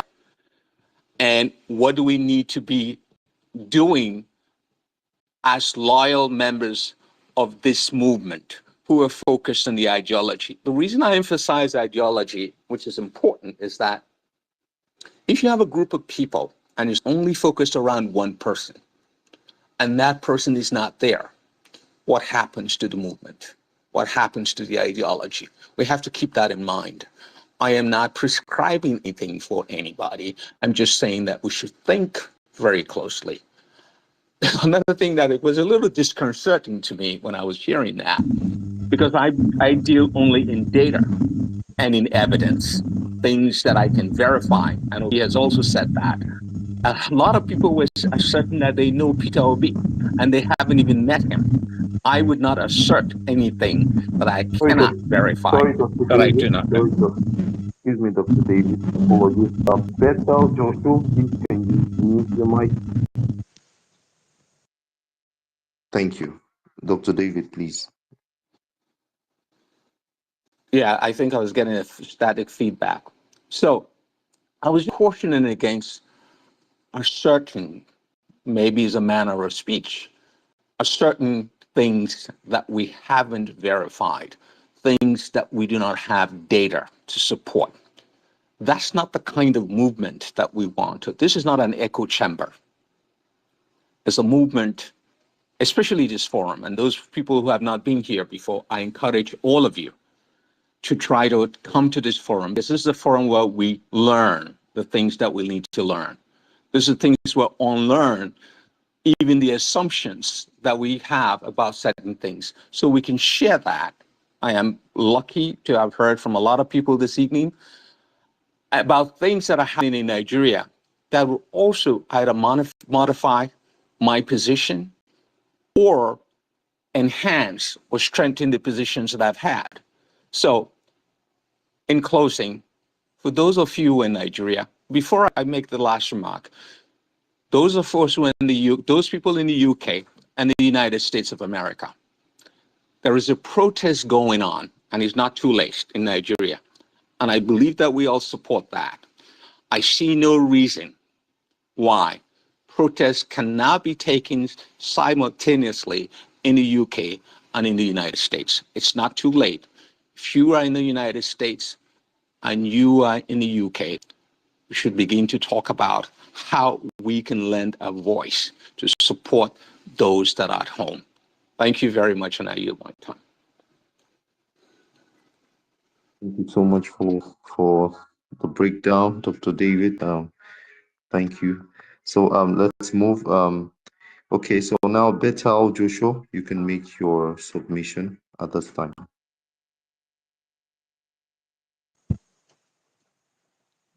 Thank you. So good evening or good morning to say. Actually, what I want to say, I think you have said it already, but just to add to it, though I'm in support of the protest, but my main concern is about the obedience movement. I think election deals with numbers. We have the wave already. I think for the momentum not to die, it is better we consolidate on what we have on ground already and work with it to achieve. And how can we do this? It's for us to start mobilizing people by now before the election, because we liken Nigeria's situation currently to two situations. The obedience movement is likely to the Marxian movement, while the so-called those who are on power now can look at those people who use the Niccolo Machiavelli style. Get power with all means. The ends justify the means. We are the proletariat as the obedient movement. And how can we do it? Nigeria, when I think the last speaker talked about electoral act, is okay. I've gone through it. I've studied it very well, and I think it's okay. But we, the citizen, have to force them to do the enforcement. Most of the things happening, the government know the game they are playing with Obi himself. It's a game. They are playing a mind game with him. trying to push him to fall for their tricks and, that kind of thing. So for me, I would advise for him to stay away from some of the things they are trying to throw at him. Not everything. Thank God he's not reacting, and I like that for him not reacting. But we have to take the movement serious. Start mobilizing our people. We have 3 years to 2027. Obedience is a political ideology which will start educating people. I think that of last year is we see the results. Though we know our shortcoming and we know everything. I personally, I think this will be my first time of speaking in a public space, but within my own private circle, without having any connection to anyone, I do that which I can do. And I'm still doing it, but we need to start something. And you cannot win an election without no party. So by preaching the gospel, spreading the ideology, then we need to have a strong party to withstand this kind of people. Because these people, they can sacrifice anything to get the power. And I will go with the word of no blood that what, or no election that wants the blood of individual. And nothing. Obi can also want to become president, and the citizen will not give us a marching order to go and die. No, I don't think he want to tread that way. But these people we are dealing with, they don't care about that.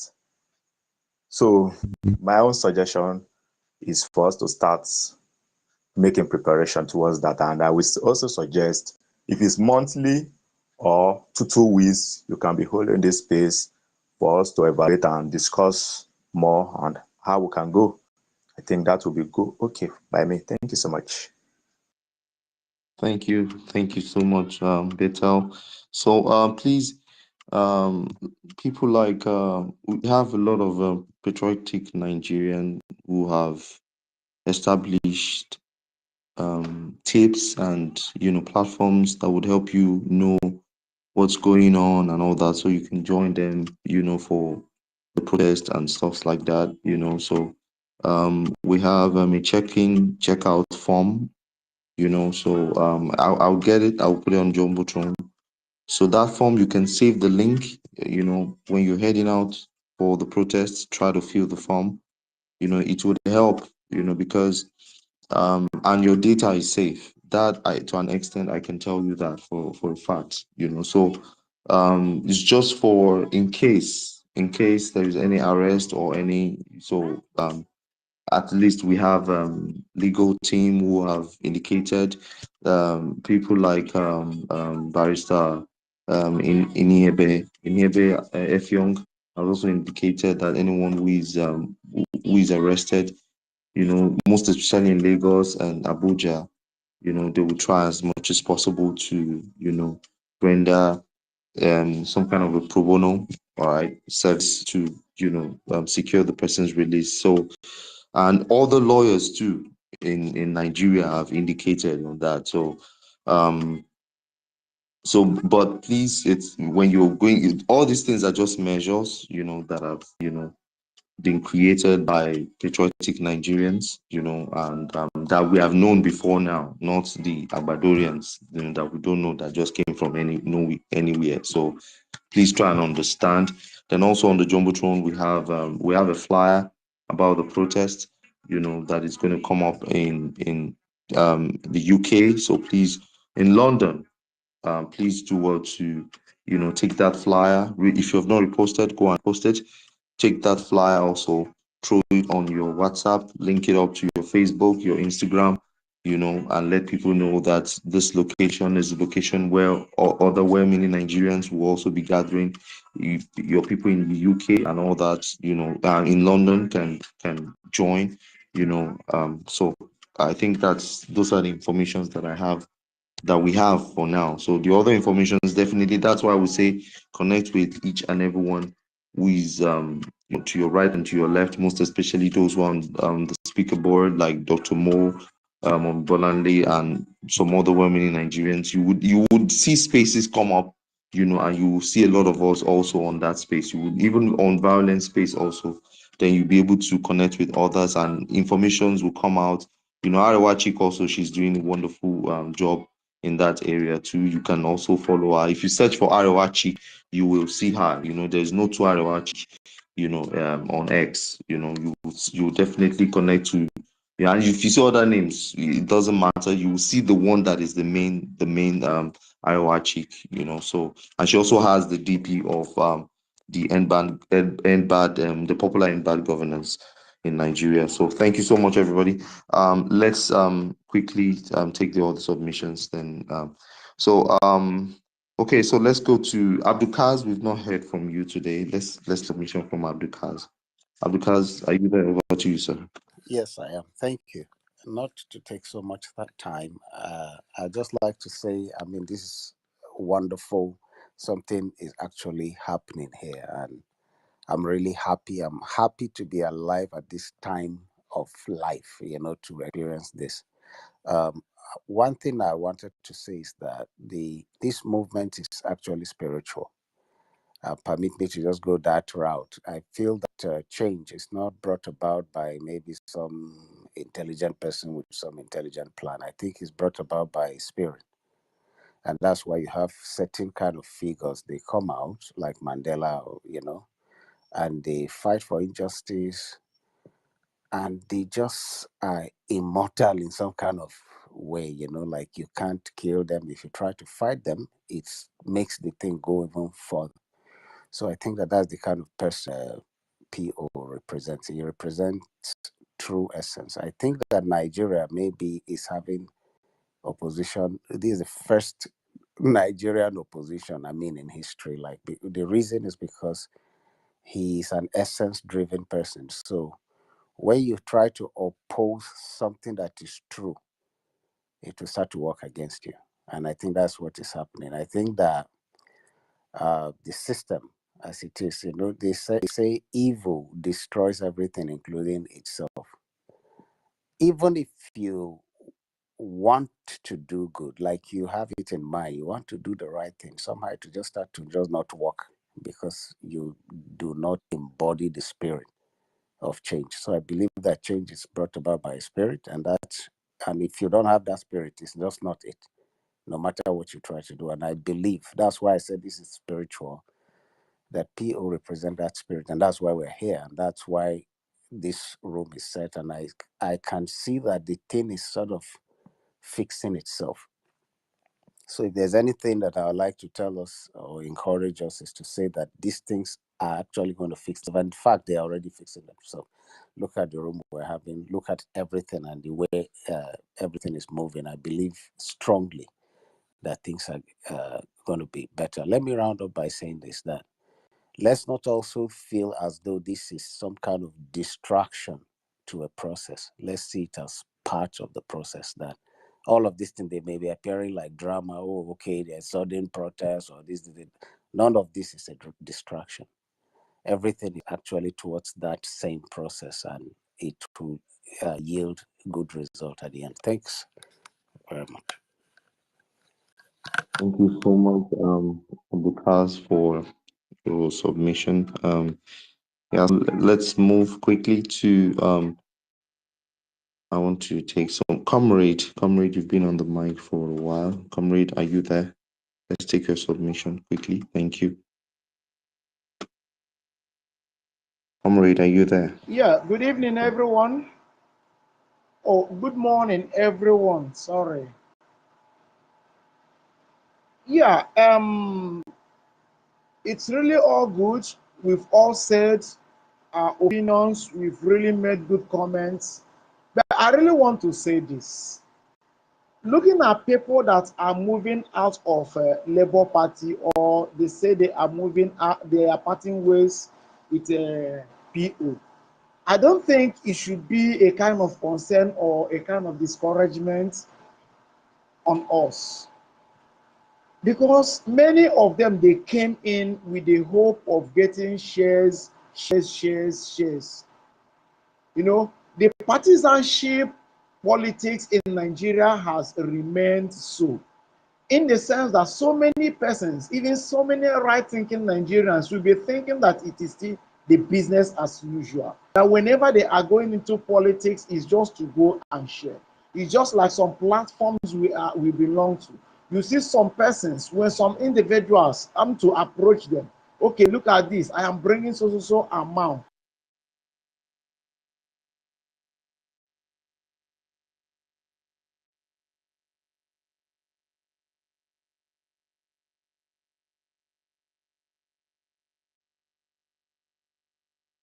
Um, sorry, is it me or Comrades network? It's Comrade. Oh my God. Okay. Comrade, are you back? Yes. Yeah, please, can you hear me? Confirm if you can hear me, please. Yeah, we can hear you. Can you hear me, please? Go ahead. Okay, all Yes, we right. can hear you. All right, thank you very much. So what I am saying is this. I don't think we need to be discouraged. Even when they are saying all they are saying, I think it will at the tail end it will be a shame unto them. Like Daniel Boa that left PDP to APC, he is just collecting, not even from PDP people, but from the APC that he is running into. They've totally rubbished him. Ali Indume has rubbished him, and so many other persons. That is what they get. Then Kenneth Okonkwo that just left, some of his close allies are already rubbishing him. So all this is need not to give us a concern. We need to stay on the track. We know whom the person we are following, whom he is. So I don't think this need to get us a concern. Then concerning the protest, I really want to say this. If we are going out, in as much as we are going to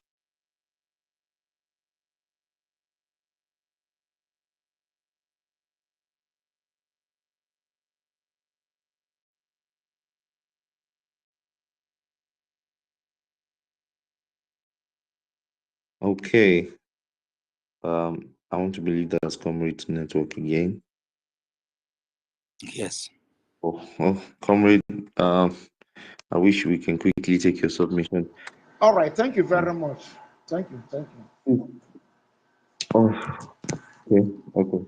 Thank you, Comrade. Your network didn't really let us get all your submissions, but it's okay. So let's go to Shola, yes, Doctor. for those who are here, I just want to quickly just read Pio's message so they can get it. We're not, and the last speaker, we're not moved at all, but I just want to read Pio's message so that everybody can hear, because I think this is very important to know where we stand concerning that, so we can also help rebuff some comments that people are making, to understand that where we are is way beyond what people are thinking and looking at.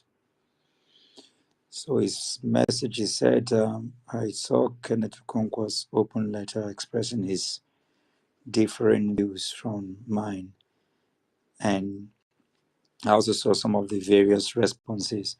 I want to categorically and emphatically declare that Kenneth Okonkwo remains my dearly beloved brother and a trusted ally, and I sternly caution against referring to him as a mole. I think this was also referring to what was put out officially by the Labour Party, calling him a mole. It said any referring to him as a mole or making any negative remark about Barrister Kenneth Okonkwo. He has stood by me through thick and thin, and his loyalty and commitment cannot be overstated or diminished. Disagreement and differing opinions are a natural part of any group, society, or movement, and it is essential to maintain a level of respect and decorum even when we disagree. Having different views does not make someone an enemy, and it is crucial to engage in constructive dialogue rather than resorting to personal attacks or insults. In fact, to me personally, I don't want to work with anyone who always agrees with me, because as a leader, learning and listening are critical components of leadership. I want to listen to those who have different opinions and try to convince them otherwise, or take their advice if it's coming from a higher realm and perspective. I urge all believers of New Nigeria to remain strong, resilient, and focused, and to refrain from discouragement or insulting behaviors towards Barrister Kenneth Okonkwo and others, or anyone else who lives and disagrees. My message is simply and clear. Unity, respect, civility must prevail, even in the face of disagreement. Inshallah. Thank you so much, Dr. Moore, for conveying this message. Okay, so King, let's have your submission. King, are you there? Yes, I'm here. Thank you very much for giving me this opportunity to speak to you guys. What I wanted to talk about is the issue of protest that you guys are finding and you guys are encouraging, you guys are promoting and sponsoring. Hold on, So what hold I'm on, saying is that King, are hold you on, guys going to be able to King, guarantee hold on, please. anything to going to happen to Henry? Yeah, I'm talking. King, Yeah. hold on, You hold on. are completely out of line with what we are talking about here. Yeah, What, Yeah, I have a question for Mo. I have a question for Mo. maybe just ask your question, but your submission is completely off yeah. what we're doing. That's I have a question for you, Mo. Go ahead and ask your question. Okay. I know you guys you were trying to cut me off, you know, allow me to say what I want to say. But my question that I directed to you is that I saw a tweet that you put out there. You are calling a legitimate government to hand over power to PO. Where is that done in any society? That is somebody, a No. politician that was defeated, that came third. Dr. Should Mo, the I think. government hand Okay. over Why to such not persons? just drop the Dr. Mo, can I You ask understand that it you now? don't answer that? So what We kind of have a a doctor, as in topic. where did you get your own We doctor have, from? excuse thank you. me, It's okay. Just drop the Mr. guy. Garuba, There's hold no on a second. No there's one I'm is asking dropping Let you a them you. drop question. this guy now. Listen, nobody, everyone, hold on a second. Let Let me them make it drop this very guy clear. now. We have a topic of discussion. If your question is not in line with that topic, go and deal with tomorrow in inbox, your DM. There are What people that are nonsense. here you want to please. His paymasters, they joined this space. No, You want to he's please them. it's somebody Let's I drop blocked. this guy. The Eh? guy This is is an somebody's space. APC. Comrade, just hold on. Comrade, can you hold on? Just All hold on. right, please. Don't say anything when It's all right. we have the high. But Yeah, so I go- know who he is, but I was waiting. Right, here's the thing. Had it been that was a conversation we were having here, then he can ask, and it's up to Dr. Mo whether or not he wants to answer. But that is not the topic. That is not what is up there. And so his question wasn't in line. Therefore, he came to cause trouble, right? And therefore, if he did not, then he was given an opportunity to ask a question, he still was yapping nonsense, right? Here's the thing. When we are talking about being disciplined as Nigerians, this is the kind of indiscipline that we kind of tolerate when we shouldn't. Right? There's a topic. Why are you not sticking to the topic? If you have an issue with Dr. Mo's tweet, go and tackle Dr. Mo in his DM. Don't come here and disrupt it. You know, I'm getting fed up of, and we know these people, and I know we kind of try and say, oh, you know, it's what we're talking about is not political and all the rest of it, but the guy came with a clear agenda, right? To yeah, and we have to, once they do that, we won't dwell on it, Mama yeah. B. We So just yeah, move. so that's Yeah, what I what we're wanted to doing say, is please. what we're discussing is political, of course. We're just talking protests, we're talking government, governance, everything is involved, and it's okay. The tweet was about, it was actually what's it called now? The context of the tweet was referring to Biden. So it was satiric. It wasn't even something serious. So for those who, you can go ahead and read it. I was saying that Biden has dropped off, and since they are blaming PO, They should just hand over to him and then blame him. That's the basis of the tweet. It's not anything to even take seriously Yeah, but at he's all. trying to make it But that. And I guess that is why I said, no, you're not answering that for him. He's trying to make it that. Because what they then do is they will cut the recording of the space and then turn around and say, oh, they already, it's even good. They already did that, Mama B. right, great. They took it out of context and they were sharing it. And I already got messages. In fact, the DSS guy that sent it to me was laughing that, look at these people, look at what you said and look at what they're saying. So it's even good to address it here. I mean, just move off. There's nothing to, we're too disciplined and too focused. And it's almost like the narrative of conversation. Atiku Abubakar has come out to say that he's endorsing the protest twice. Shawari has said that he is organizing the protest. Deji Adeyanju was on TV today.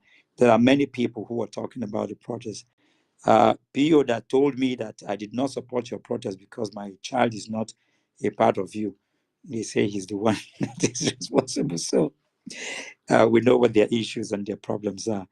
So we would not dwell on that. But I mean, we all know what they're up against. So we would not even waste energy. We will just explain what it is for the benefit of our people, and then we'll just move off. Yeah. What we're doing here is deeply political. It's everything put together. It's governance.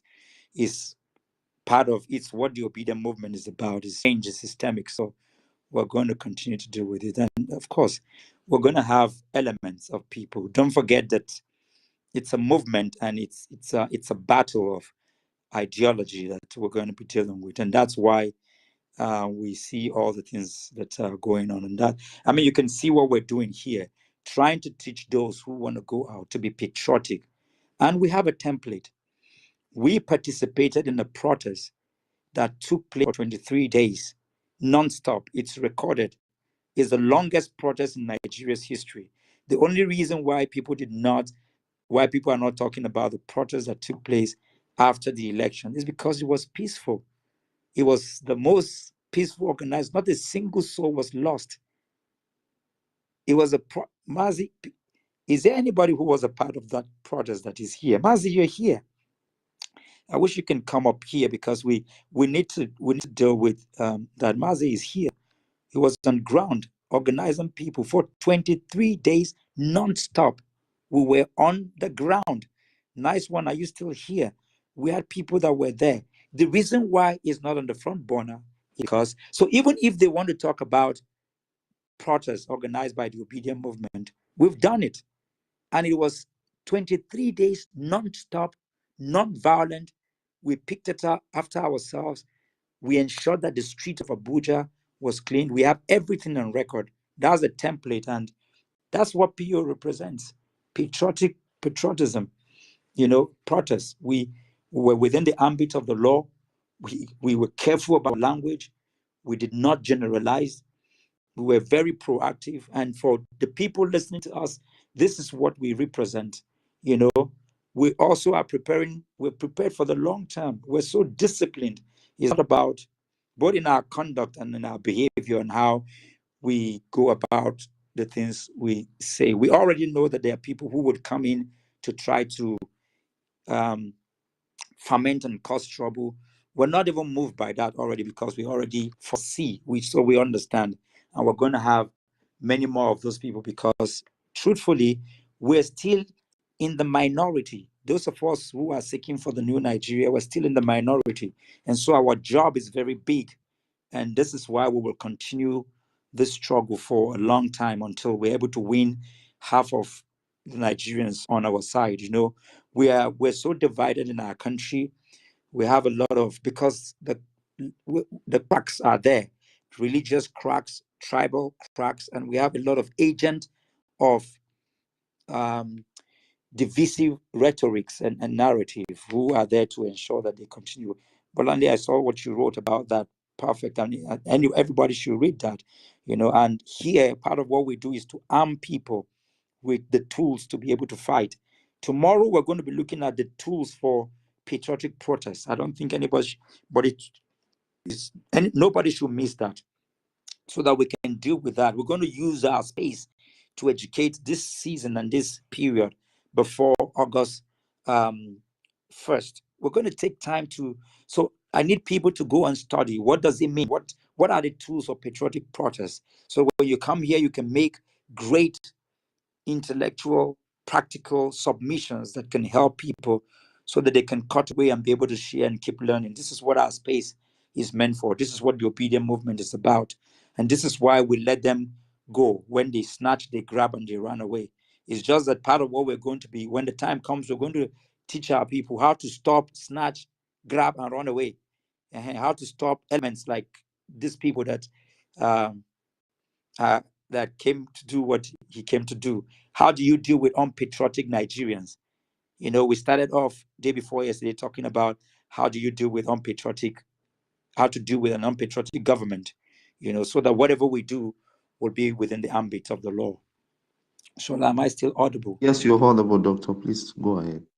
Oh, okay.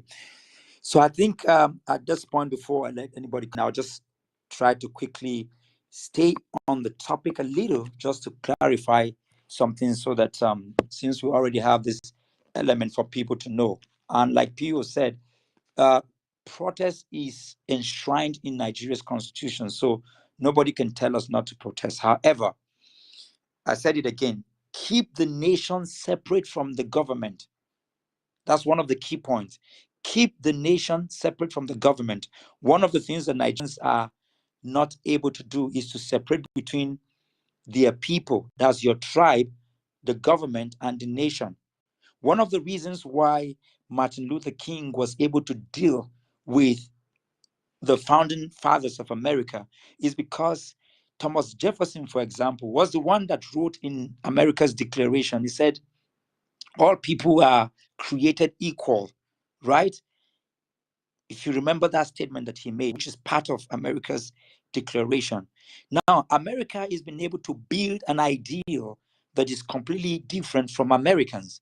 And part of our job in the new Nigeria now is also to be able to separate Nigeria from her leaders.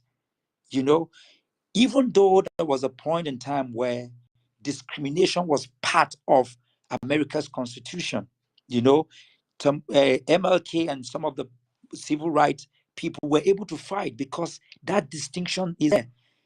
And that you can imagine that there is no place in Nigeria's constitution that says that tribalism is part of what our code of conduct or anything.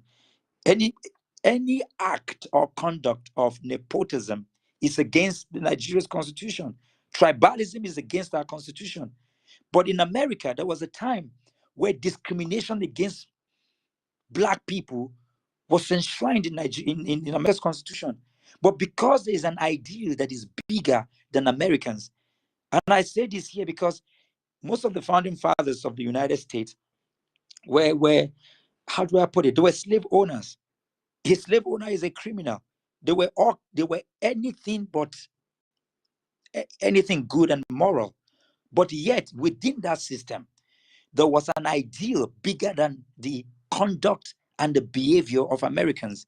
And part of what we've been able to do and will continue to do in the new Nigeria now narrative, vis-a-vis the obedient narrative, vis-a-vis the new lovers and believers in the new Nigeria narrative, is to show people clearly what are the ideals of Nigeria as different from Nigerians, as different from the government, as different from our founding fathers. Because Nigeria is a victim, and you can see even by the actions. So you came out to say that you already know those who are going to ferment trouble, but yet you are asking the people who want to organize protests to submit their addresses, their identity. And like Deji said on Arise yesterday, he said, they already know who I am. They have my address. I'm a customer of DSS, of the military and the police. But that is even an indictment on them, because how come suddenly, with all the today working, and you can imagine today somebody was kidnapped and we're trying to trace, because they started calling over to collect the ransom fund. And we have a government in Nigeria that's within our borders. I'm talking about today, the people that were kidnapped today. Our government does not have the identity of these people, and then we have NIN, we have identity card, and we have on record that some of the funds that are collected by these bandits and Boko Haram people have been channeled through our banking system. But yet, you are asking law-abiding Nigerians to submit, so it's laughable. But this is important to understand that these people are not acting by the ideals of Nigeria. And so do not cost Nigeria. If you want to deal with them, you deal with them adequately. And this is part of what we're doing, because we need to be able to separate. When you don't your country because of the behavior of a governor that is not acting Nigerian. You can't curse your country for a president that is not Nigerian. You can't curse your country for the behavior of people who are not Nigerian. It's important, So to ensure that you are always pro-nation or pro-Nigerian, even when you can see that the government is vehemently anti-Nigerian, it is important that in our campaigns, that as you go out, to protest, for instance, it's important to know that you can call for change of government, but never call for the destruction of your nation. These are the things we are preaching. And we need them, all of them, to come to our space, and then all that. And we've mentioned again, staying with the issue, which means that we must identify specific problems as part of why we are going out to do our protest, so that we are able to articulate what we think as part of the solutions as we go out. And also we restrict yourself. Stay within reiterating the argument. If it's one thing that you have to keep repeating, just keep repeating that. Do not, for want of saying many things, get compromised. Do not be tempted to blame, persistently, on the problem of ethnicity or religion as you go out. Stay focused with the issue and deal with the conversation of hunger, of the pain, of the lack of equity, that we are facing in the nation. This becomes the fulcrum of how we go out. And I also mentioned idealizing our goals as we go out. So we couch this struggle, in an ideological fashion. We ensure that it's not personal, not allow our argument be derailed, but let it be driven by the principles and the values, that we're talking about. To stay with that, yeah. And then, of course, you mind your language, choose your words very carefully. People will do all they want to do to ensure that they trigger you. Stay within the objectivity, of the cause, and frame the goals, and the principles rightly. Stay within the law. Ensure that you're proactive, and prepare for the long term, because this is not the end of it. We fight today to fight another day and to continue. I think at this point, like I said, we're going to be talking about the tools of patriotic protest, but we can take a minute each so that we have 1, 2, 3, 4 hands up. Let them quickly just make their submissions, and then we can call it a day and be back here tomorrow. Okay. I'm gonna go with the lady first. That's Mommy Polani first. And we can take the rest. Polani. Hello again, I am here.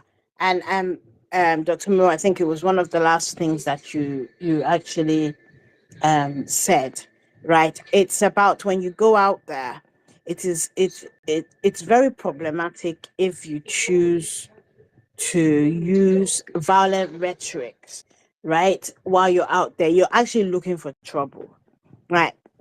Let us be very clear. We said we want to end bad governance, and we have all of us, the social media. You will see where people have actually broken down, right, what it is that they want to see, what it is that needs to happen, right? So don't go out. I have said it on another space yesterday. Do not go out, right, and start talking about revolution, because revolution, it's not in the constitution. You have no cover, right? If you start going out like that and they arrest you on that basis, the Nigerian state, you know how they are already, they will cook up a case against you. Focus on the issues, just like Dr. Mo has said, right? If you're not clear about it, before you go out, make sure that you've searched, you found it, right? Each point that people have helped you, and they distilled those things that we are saying the government has to do, right? Go and look at that list, right? If you want to add to it, but do not be tempted to go out there and use violent rhetoric. Even if, for argument's sake, even if the protest, whilst it's being banned, once you're on the streets, it becomes organic, right? If that is where we get to, that is where we get to, right? I'm not advocating that we go out and be violent. No, I'm saying think about it. Keep to the issues. You people are hungry. People feel less secure than they ever have, right? Even in your bed, you can be kidnapped, right? You can't travel. If there's food inflation, there's so many things ailing the nation, right? So do not let anybody who himself, although they are arguing that the court, blah, blah, blah, you are not him. You are an innocent Nigerian who just wants to get your point across, right? If they arrest you, they will lose you in the system, right? It is not worth that. So go in with a clear idea of what we are demanding from the government. Stick to that. Stick to that, right? That is what we need to do, because at the end of the day, we want everyone that goes out to come back home safe. It's not like I'm saying we are scared, we're not, right? But we need to stick within the confines of the law so that we do not give them, right, the evidence they want to use against us, right? Let us not give them that satisfaction. Thank you, Ayo. Thank you so much for this advice, Bonani. Let's go to um heads, or is it he Yeah, heads? as thank you for giving me the opportunity to speak. I just want to, I hope you can hear me, but if you can't, just let me know. So, I would say this before I give my submission. I just want everyone here to understand that apart from my wife, Peter Obi and Dr. Dati Ahmed are the two people that can also be able to break my heart very easily, because by them declaring, just giving you like how I would feel when they announce that they are not going to do again, say they are not running again. I'll feel very bad because of my belief in them, and also my hope in them, because that hope that they give me for a transformational Nigeria, that they are able to transform Nigeria. So talking about transformation, I heard some people talk about transformational leadership. So one of the things, or one of the goals about transformational leadership, is that despite all the character that they have, which I know that Peter Obi has as well, they have one characteristics that they are able to set clear goals. I use that term "clear goals" because I read the letter that Kenneth Okonkwo submitted, and I also read the one that Balami submitted as well. But the way I felt is different from the way I felt when Balame submitted his letter is different from the way I felt when Kenneth Okonkwo submitted his. And the reason for that is because I didn't really feel like somebody left when Balame left, but the Kenneth leaving, in as much as I know people are still holding on and strong with the letter that Peter Obi released. But if you look at the reasons he gave, which we all have different way of of interpreting the letter that he submitted, but for me, I feel that these are soldiers, and Peter Obi as the leader is like the general. But in a battlefield where you are losing your soldiers, you have to actually look back to say, okay, well, what is happening? What is making me? Because today it's Kenneth Okonkwo. Tomorrow we don't know who that person might be, and we can't keep losing people due to one or two reasons. And we say, okay, yes, we'll keep moving, Yes, we'll keep moving for sure. We'll stick to the end. 2027 is my deadline. If we pass that 2027, definitely I'm not even going to be up and doing this, one Nigeria and fighting for that Nigeria, because I know that will be the end of it all. So I'm still hoping that Peter Obi will be the presidential candidate and the ticket, for that election. But at the end of the day, if you look at it, the whole thing, he will not be able to run for presidency without being in a party, being Labour Party or any other party. It has to, be on the ballot. So looking at what the some of the reasons he gave, it's not necessarily, doesn't really mean that they expect him to take the leadership of Labour Party, because we live overseas and we can see some of the things that are happening in Nigeria, especially in Labour Party and some other things, and we can read the signs in the room. We can tell that this could have been done like this. If you had, because Peter Obi, believe it or not, is a global brand. Is somebody that when he speaks, people listen.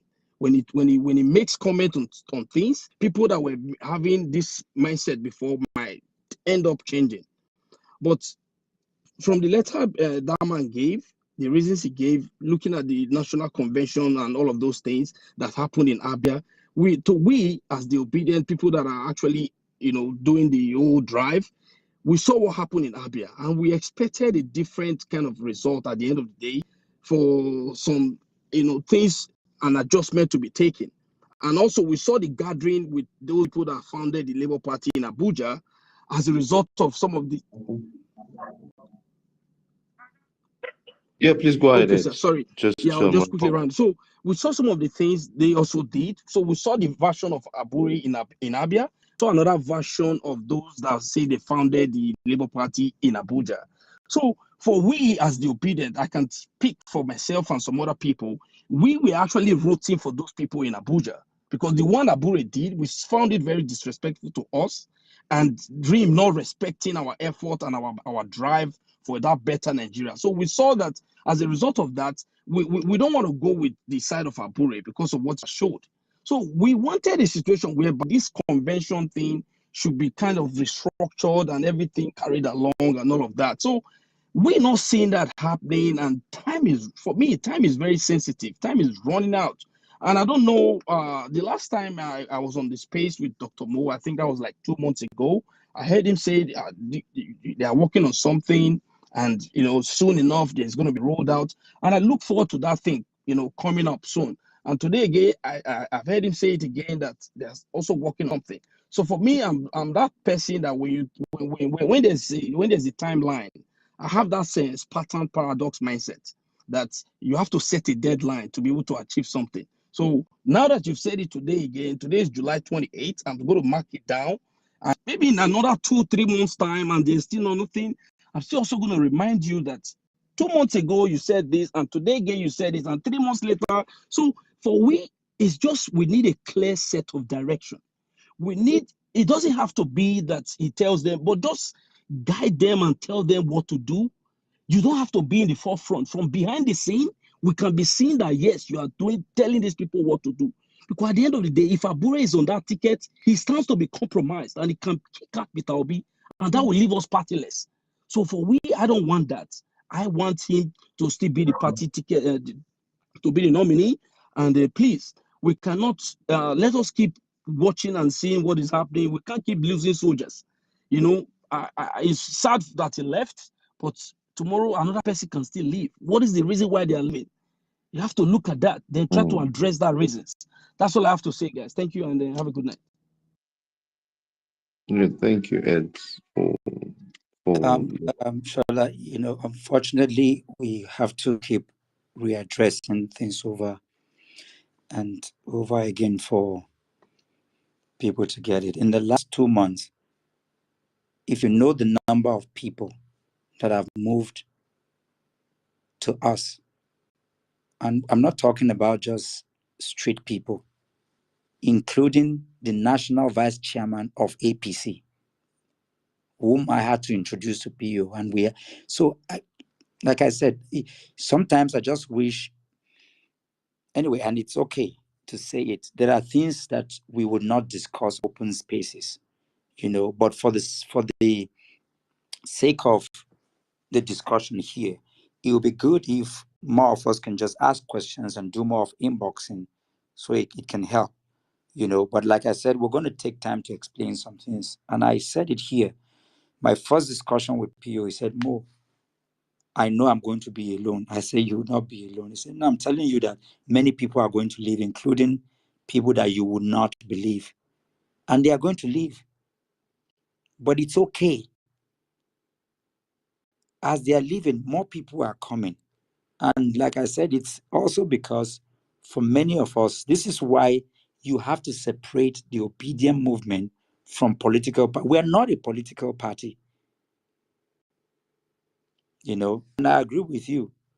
But I also mentioned that the reason why the framework we're putting in place has to be thought through is because we've never had an ideological movement like we had it in 2022, 2023. A movement that cuts across religious divide, political divide, and also ethnic divide. That's what the obedient movement is about. It cuts across this. So it's something that must be thought through so that when we have that framework, we can work with it. And it's been worked on. And people are leaving. Some people, and not even much people, just a few people are leaving because, number one, some feel that PO should just remove all these people from Labour Party and put new people. It doesn't work like that. And it shouldn't work like that. And it doesn't matter how highly exalted you have placed some of the people who are living. What is what they are feeling, and you can't change it. You can't do anything about it. Nigeria is a very complex, space, especially politically. And there are many things I would never, even if you put a knife to my throat, I'm never going to say it on this space until when we have closed door meetings, because the obedient movement, we are the only people that come on space, open spaces, to talk about our fundraising, to talk about uh, account statements, to talk about who has collected what and has collected. All the problem we are seeing, even with the Labour Party, they are nothing compared to what is going on in other parties. That's not an excuse, but it's important for us to understand. And when I hear people say, oh, there's no time, no, we have time. We actually do have time. Even for I can talk about some of the things, that we're dealing with at the back end, but we're doing a pretty job of that. And why don't we continue in the following? Because at the end of the day, you see the water challenge, the boreholes, you see the meetings that PO is having. That's the energization of the obedient movement. And I keep saying we're not in the campaign season, and Habure is not our problem. That is not to say that he's been. Did Habure say he's going to bring a new Nigeria? It's PO. And you are forgetting that this is somebody that was a billionaire before he was 35. He's been a state governor for 8 years. After 8 years, the success of Anambra till today is hinged on what he has done. Let's trust, let's even allow, let's just hear him out. Can we just follow him and not get, worked up by, the things that are happening, and people leave. More people are going to leave. So if that's what you hear, they're going to leave. And guess what? People are going to leave. Some people are going to say, because you are working with Dr. Mo, I don't like him, I'm going to go. Other people will say, if today they say, oh, they bring somebody else and say he's the chairman of the party, we're still going to have complaints. But that is not to say that he's not going to go, but this must happen. And he said it. Go and read my conversation with him today. There are many things he said that I cannot even put on paper. He said, as governor, I left when I lost. People said we should burn down the place. And I said, no. He said at a certain point he was going to the court alone for 3 years. That didn't happen during the presidential election. But the moment he won, He told me today, he said, Mo, all the people that are leaving us will come back. It is normal. I have been through this part. So I need us to understand as obedient movement that he's not sleeping over it. This is somebody that attends 3 to 4 meetings in different states every day. That's what we need. Follow his activities. He has changed the status quo of politics. We are still, we are fixated with the old mindset of how things are done. What is bringing to the table is a complete new narrative, and it's important for us to cue in so that we're not tossed to and fro by every wind of this. Another person will now, when somebody goes, oh, thank goodness, should we start announcing the names of the people and the meetings we're having with ex-governors and people who are willing and just that are joining us every day? Is it because we're not talking about them and putting them on the I front beg pages of Dr. newspapers? Mo, leave it. I can't, if you know how many times PO himself has been directly asked that question and he has given them an answer. There's no other answer. No matter how many times you ask it, the answer's the same. And if they are unwilling to accept that, well, then that's up to them. Do whatever they feel that can allow them to sleep at night. So what do they want? They want PO to say, all right, everybody in the executive council, everybody who hold national or state level positions are sacked, blah, blah, blah, blah, blah. What is it you actually want? Because, okay, those people that are left because of politics, right? Because they don't want to live fallow, they don't want to wait, right? It is, people say it's problematic. How is it problematic? How? Whoever's going to stand with you will stand with you regardless. Are you not here? They will go. Yes, I love Kenneth Okonkwo, right? I love Isaac Balami, but they have chosen a different path, right? It is not about PO, it's about them, right? The Labour Party, like you rightly said, had always been a structure for hire, right? And we going in there is what changed it. However, we're still fighting the old system, but we can't fight it from the outside. I mean, how many of our elected officers, those in the legislative arm, even our executive government, how many of them are coming out and showing threads on social media? How about now? That question, it now irritates me. Go and work out how a political party functions, and it will let you understand why PDP is stuck today. You can't go in there and get rid of everybody willy-nilly. You cannot. But you can work and continue to work and persuade your way into positions. But it's still going to take time. We don't have time. Okay, what do you want to do instead? Or do you not know that even if we start a new political party, right, with the same deadwood that we have not fully recognized it, do you think we're going to get to the destination any quicker? Come on now. I'm not going to ask that question again. PO has answered it too many times. And yet you people will answer it again. Kenneth Okonkwo is one man, Balami is one man. In fact, if 100 of these so-called people who you regard as your leaders or influencers leave, the movement will continue, right? And the job to rescue Nigeria will go on. Stop bellyaching about Labour Party. PO is not sitting on his ass doing nothing. But because he's not coming to tell you on social media, you people keep on. Dr. Mo, no, that question we shouldn't be answering No, it anymore. Oh my God. no, No, but we have Mama B, it's answered beautiful. it because the I first know, time but and the second time and the third time it's going into one ear oh yeah, and it's coming out of the other, right? and Apply I critical think we would reasoning still to it now.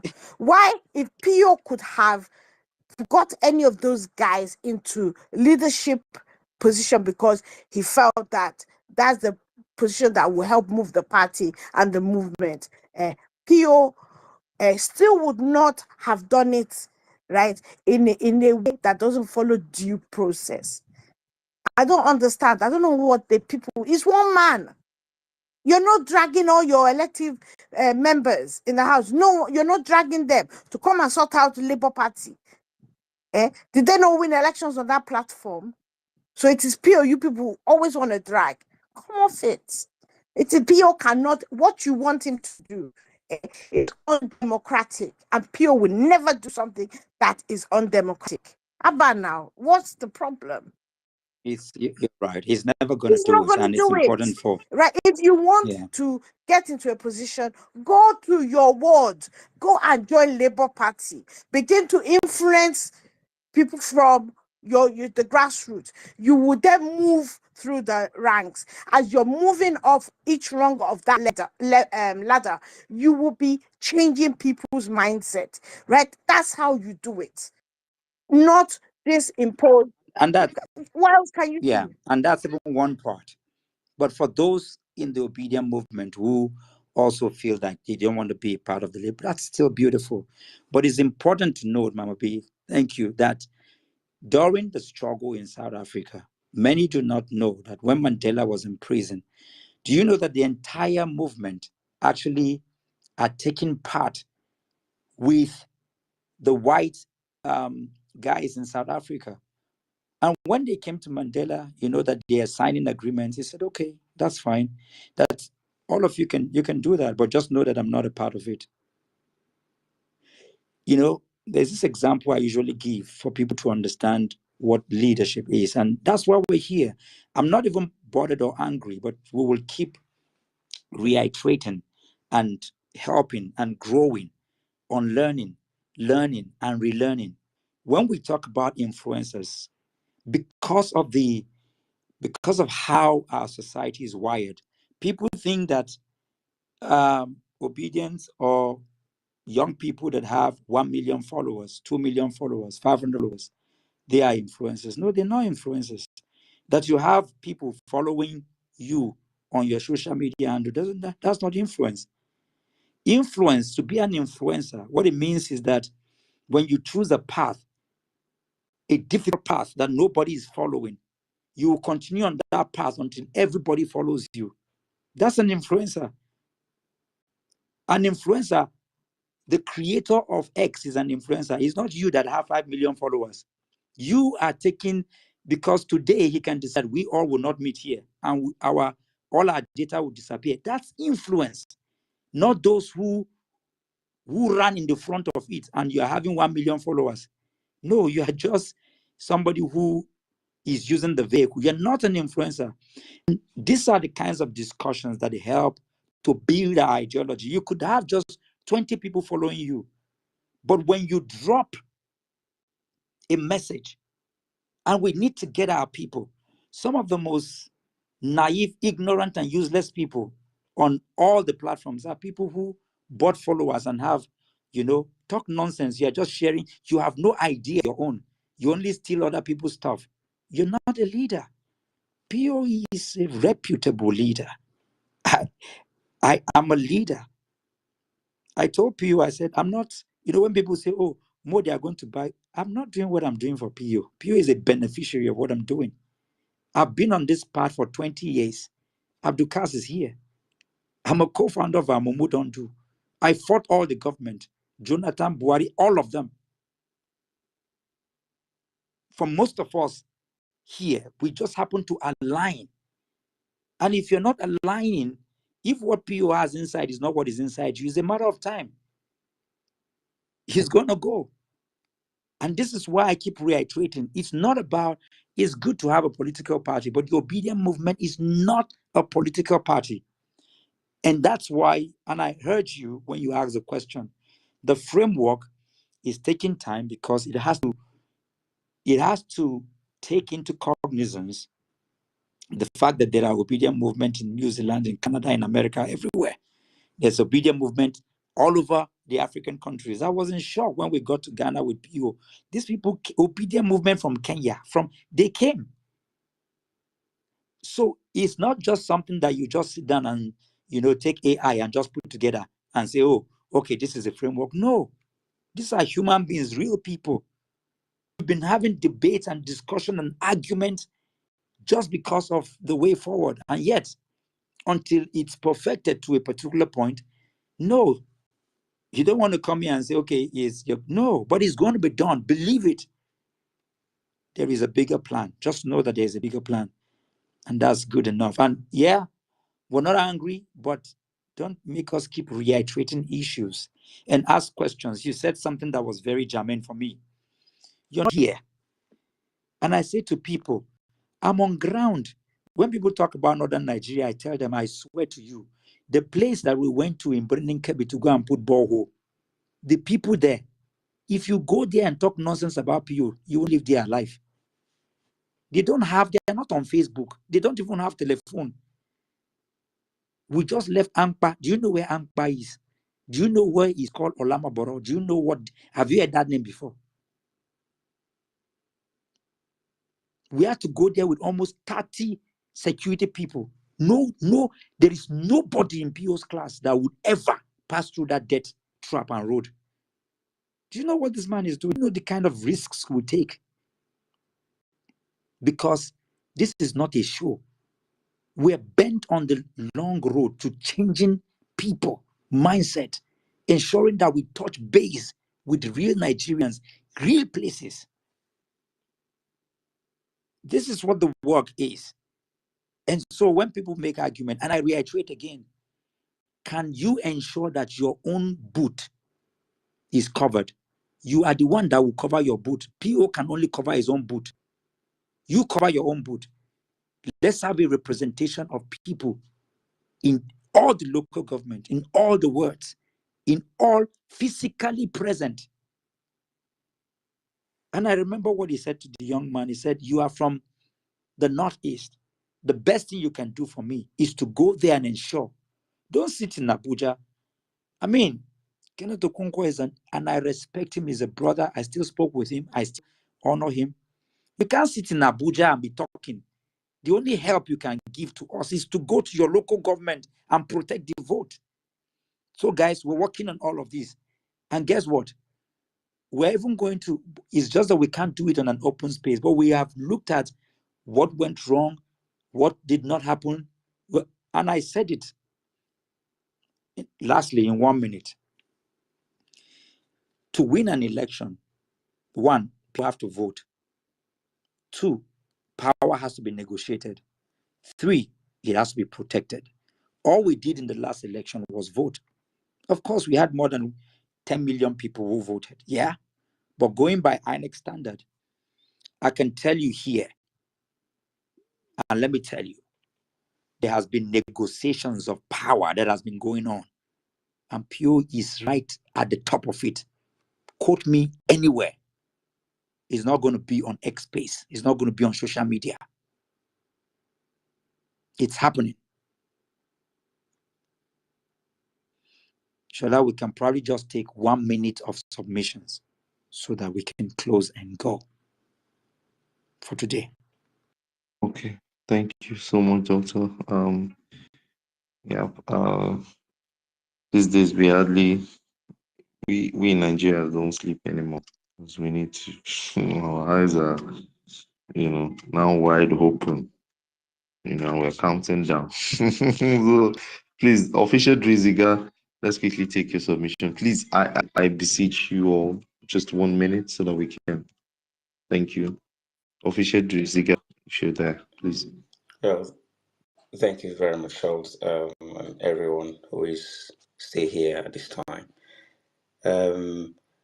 I think what I want to just say is that we all need to try to bear with PO, because sometimes some of the things that happen, we feel like things should happen a bit more drastically or a bit more aggressively.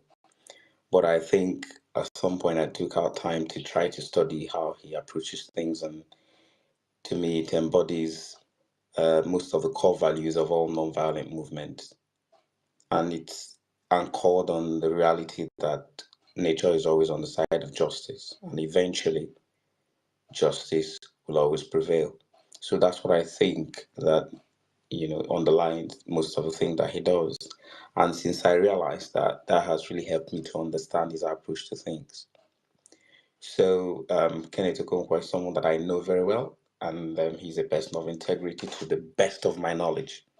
But I also understand sometimes we may also misunderstand the other person. And when Dr. Mo was reading what Pio said, I was not surprised at all.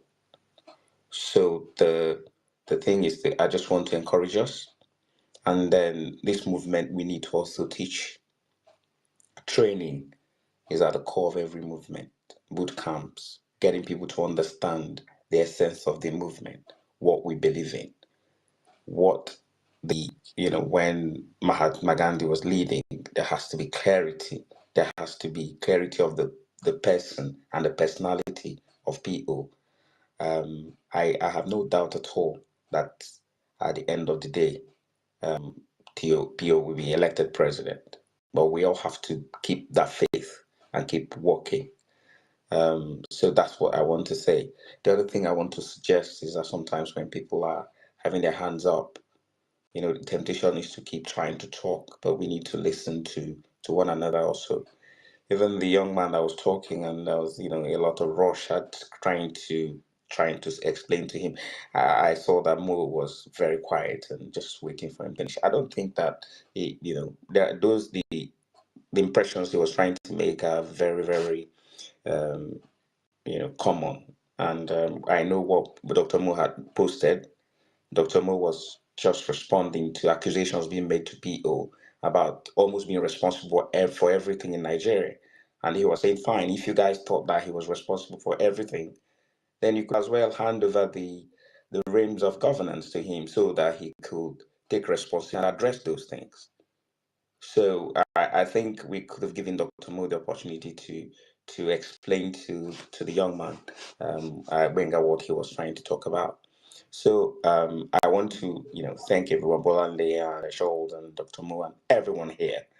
Let's keep faith and let's understand that injustice. You see, the thing is, a non-violence movement can take violence, but will never inflict it. We can take disappointment, betray us, but we will never do it.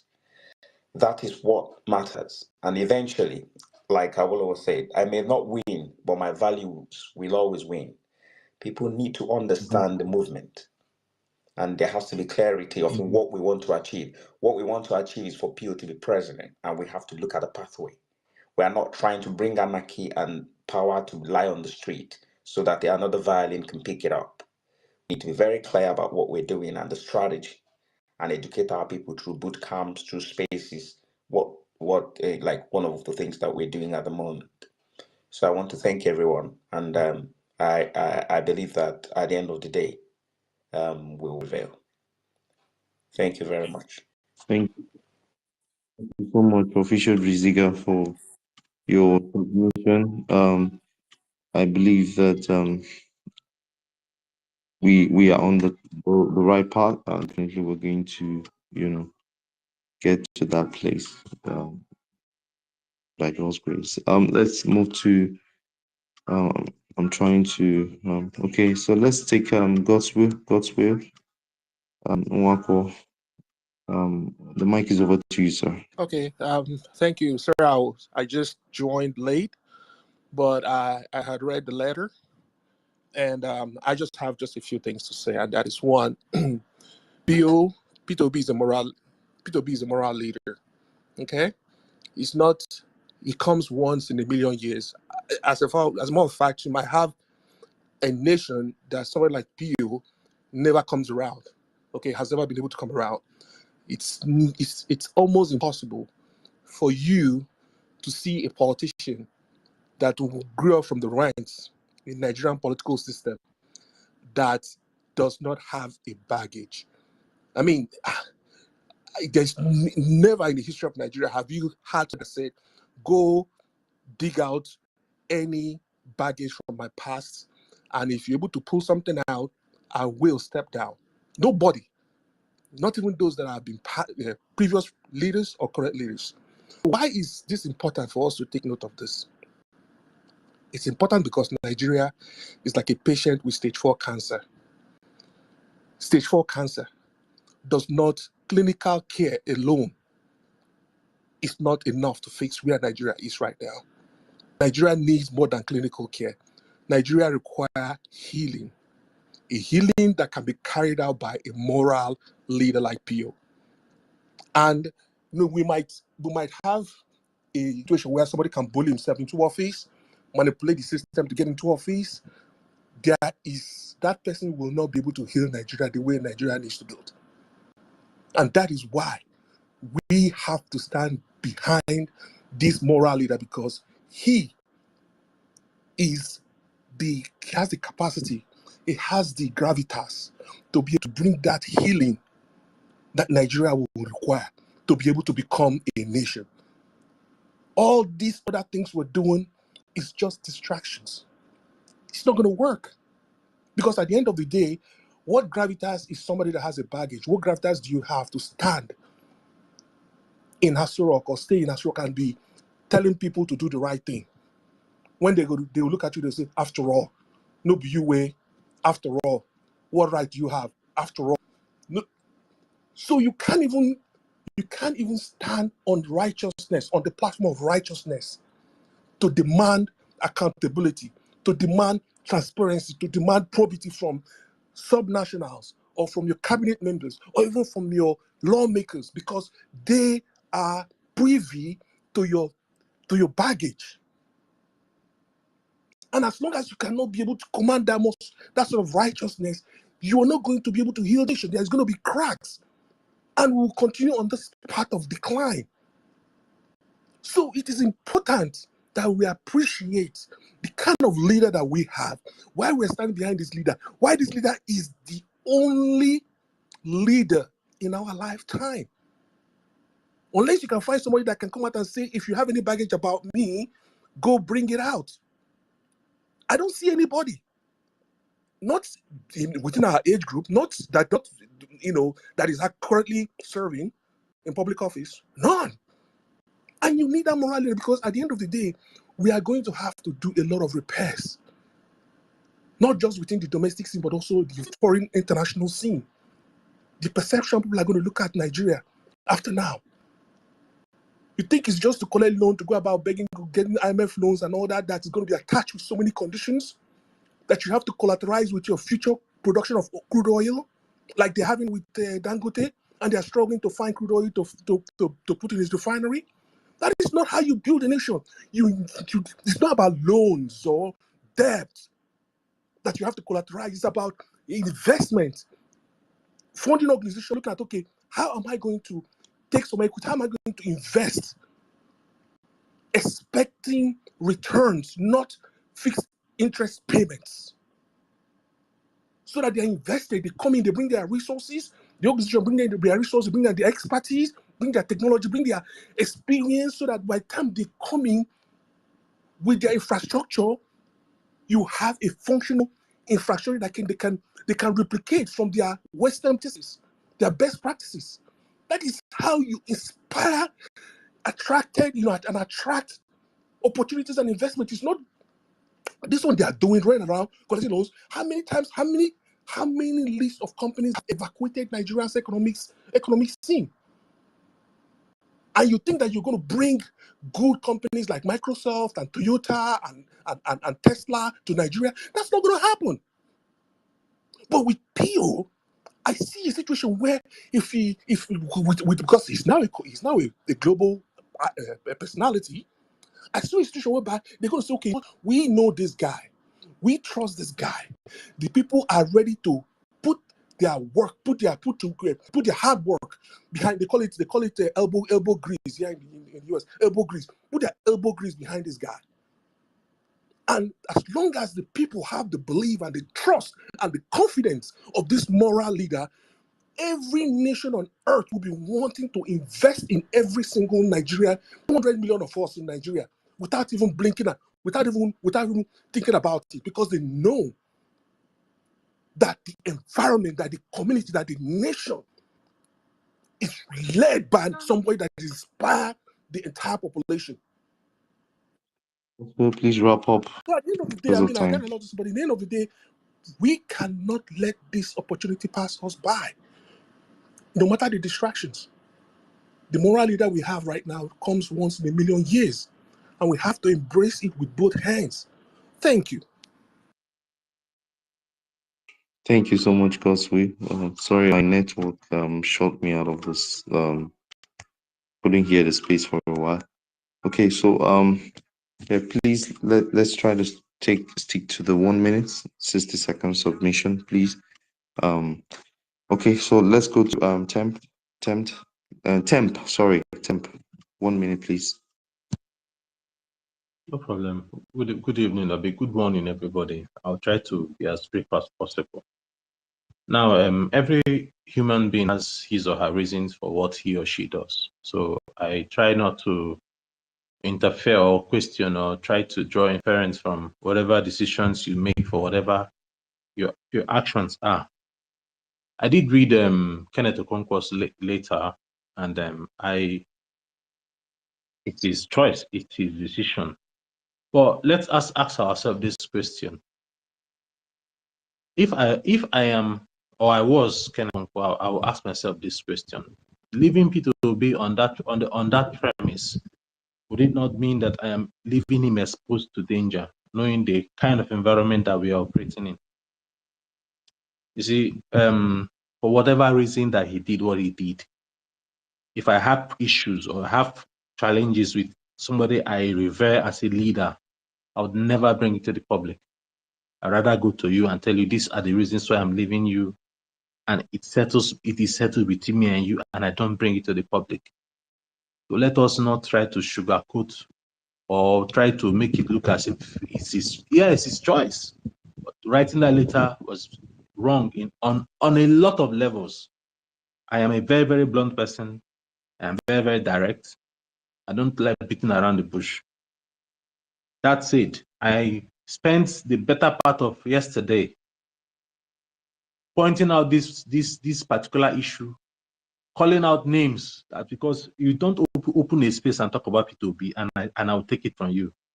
Dr. Mo, I pray and I hope that you will continue, because falling means you're giving up hope. Somebody is writing a letter that you're leaving a Labour Party for APC, and I should praise you. But I will never talk about it. I pray and I hope that you continue. And I want you to also go back to Peter Obi and tell him that, look, the world will have to freeze over. The world, I would, if he does anything, I will send him a DM. But the world will have to freeze over before I will come to public and I will diss him. Take that to the bank. I yield. Thank you so much. Yeah. So okay. So let's quickly go to let's take a ladies. Noella Pearl, please let's take your submission. 1 minute, please. Thank you. Thank you, Tomo. Thank you, Sean. Thank you, everybody. Um, so the last time I was here, this is my second time here. I talked about vote, waiting to election date for us to. I talked about if we're going to have to go and protest, everybody has to come out. It's not just going to the streets and all of that. And I said voting is the right time to actually do it. And today I was just even talking about peace treaty with people. Like, we shouldn't even go for the protest. We should have a peace treaty with the government or something to, let's state our own, but peacefully state what we want, right? Because one thing I know, and another thing I want to suggest is we can have tech journalists, because what exactly happened in the election was because journalists were not even there to monitor some things about the machines and all of that. If we can have technical journalists be brought together to be able to work with PO and all of that. If Kenneth Okonkwo wants to leave, one thing I understand about Tinubu is that he's a loyalist, right? It's people are loyal to him because he's a mastermind. He has started planning this thing for a very long time. So we have to be patient with PO, work, because as a leader, you need to be a transformational leadership and a peaceful leader. That's what makes you exceptional. When people talk about you, there is peace, there is harmony, there's you're not looking for trouble. So he's going to take it off. It's just using an example as Jesus when he came. It's the same thing like now. If you want to be a leader, you should understand that a peaceful leader is what you need. And Nigeria needs to understand that for investments, And for us to grow the economy, we need to help small businesses scale. If we help small businesses to scale and do well, we will help the economy. And also we can bring other people to train us, like the white, like if we want other people to come and invest, if they can tell our people to do the work, I think that will go a very, very long way. So I'm just saying that I want to say thank you to Dr. Mo for all the things he's doing, PO, and let us continue to do the whole mind revolution for everybody. Talk to people, let them understand the right things to do and how to go about it. I rest my case. Thank you so much, Pearl. Okay, let's quickly take Kenny.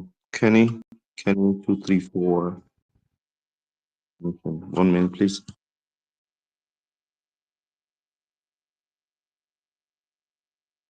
Oh, Kenny 1234. I mean Kenny 234. Okay, let's take Alien X. Alien X, please. 1 minute submission. Thank you. Yeah, Dr. Mo, I've seen the great idea you are having about really educating a lot of us, mostly by calling Dr. Chidoka, if I got the name correct, Odina Kalu, Chidi Odina Kalu, if I got the name. Sorry if I messed up the name. Kalu. Okay, Chidi, yes. Okay, Kalu. okay, yes. To the space to educate us. But please, Dr. Mo, one special request. If you can help us with empowerment, economic empowerment summit. I tell you, inside these Tinubu things they read, if you can do something like that for us, I will appreciate. Number two, this is a DM from someone to me. The person said I should ask you, Dr. Mo, would you ever leave Labour Party and would you ever leave Peter Obi? That is the question. And number three question is, please, I know I've heard Mommy Bolanle and other people say, one person has gone, we should move on, and so on and so forth. But I think along the road, there are some of these people. Is there a plan to just look for a way to recall them? We're not forcing anybody back, but I feel there should be a plan to recall some of these people. Maybe at the heat of the moment, they left and so on and so forth. So is there any need to recall some of these people again? Because let's not lie to ourselves. Some of them were great assets to us. So these are my questions. And please, for those people on the space, Peter Obi has just tweeted that nobody should victimize Kenneth Okonkwo, send death threats to him, or insult his personality, or call him a mole for leaving us. So we should take it in faith and move on. I think the Labour Party called him a mole or something, but we should not go that route, and we should understand that there will be differences and people would always have differences, but we should stay true to what we believe in and forge on. So I'll give the mic for now, and please, Dr. Mo, if you can answer, but if you cannot answer, it's fine. I understand. Thank you. I will answer because it's important. So quickly, you said they talked about empowerment. You know, when Wike spoke to the senator of the FCT, denigrating and calling her names, I decided to do a quick work, and do some research. And then I called her up and spoke to her, had a meeting with her, and I realized that she's done so much because she's a mentee of PO. PO said to me, Mo, up until now, and one of the reasons why I travel with him is just to be able to document. He doesn't like it, but I do it. I said, sir, you always think that people that you are doing it for, no. No. If you know the amount of work PO did in Anambra State, so this is the mindset. And Senator Ireti, has the same mindset. PO would do a job and say, because you need PR and you need funds, you need media. So if you do a job of 10 million, you're going to need 1 million to 2 million, depending on how you want to publicize it. And for him is, hey, to Fiakwa. 2 million, 3 I would take that money, add more money, and do a project. And that's what this woman was doing, you know.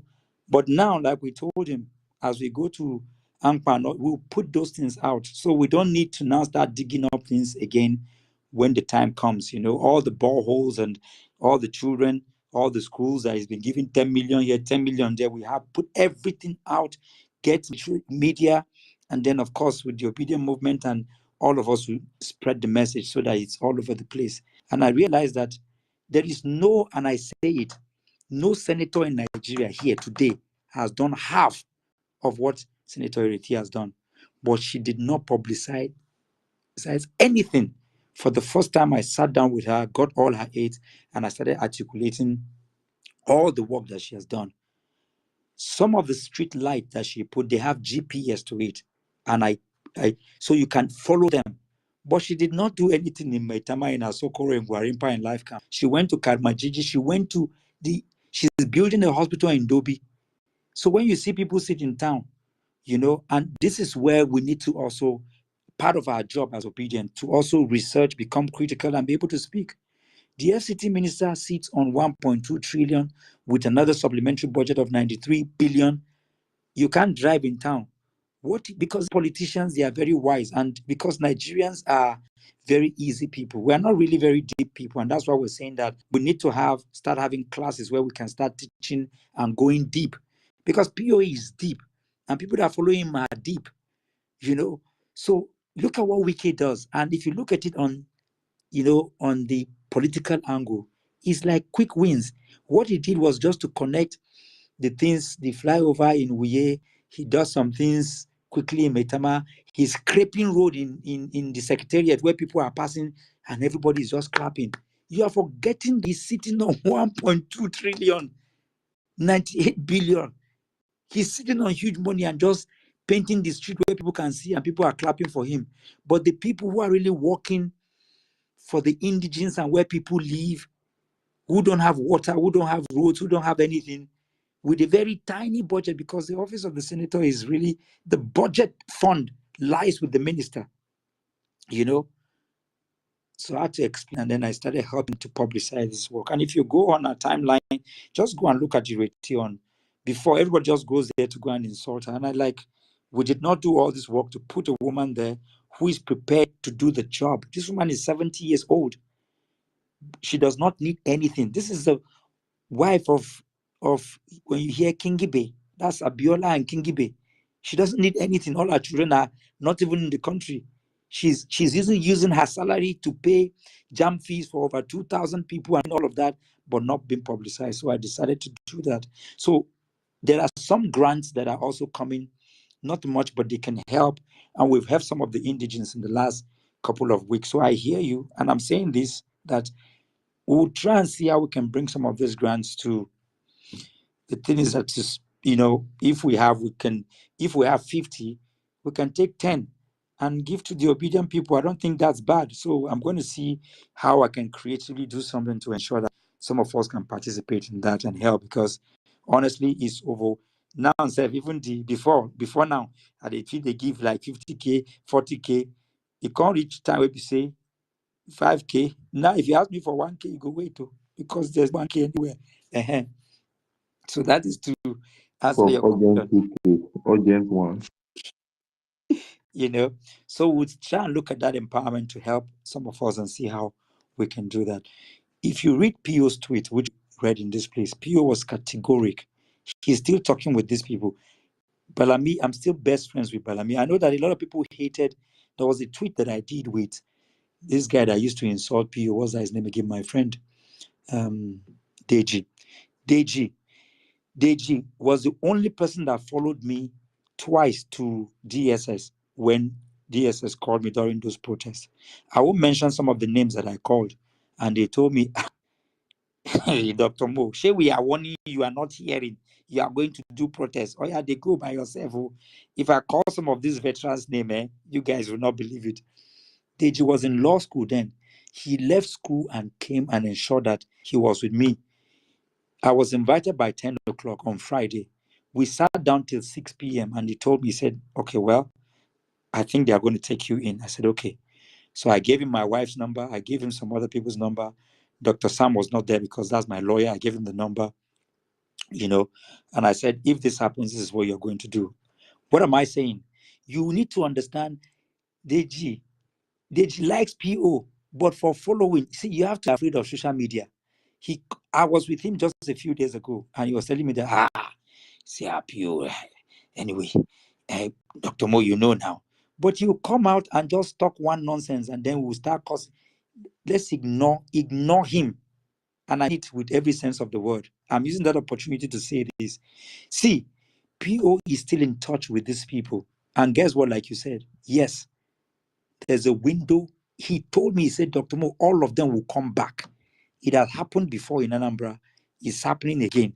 And guess what? Even when I saw Balami 3 days ago, we talked about it and I said, well, my own was that I don't see how you go and be praising this APC government, because honestly, even Ndume and some of these people, they've come out to say this, what these people are doing are not good.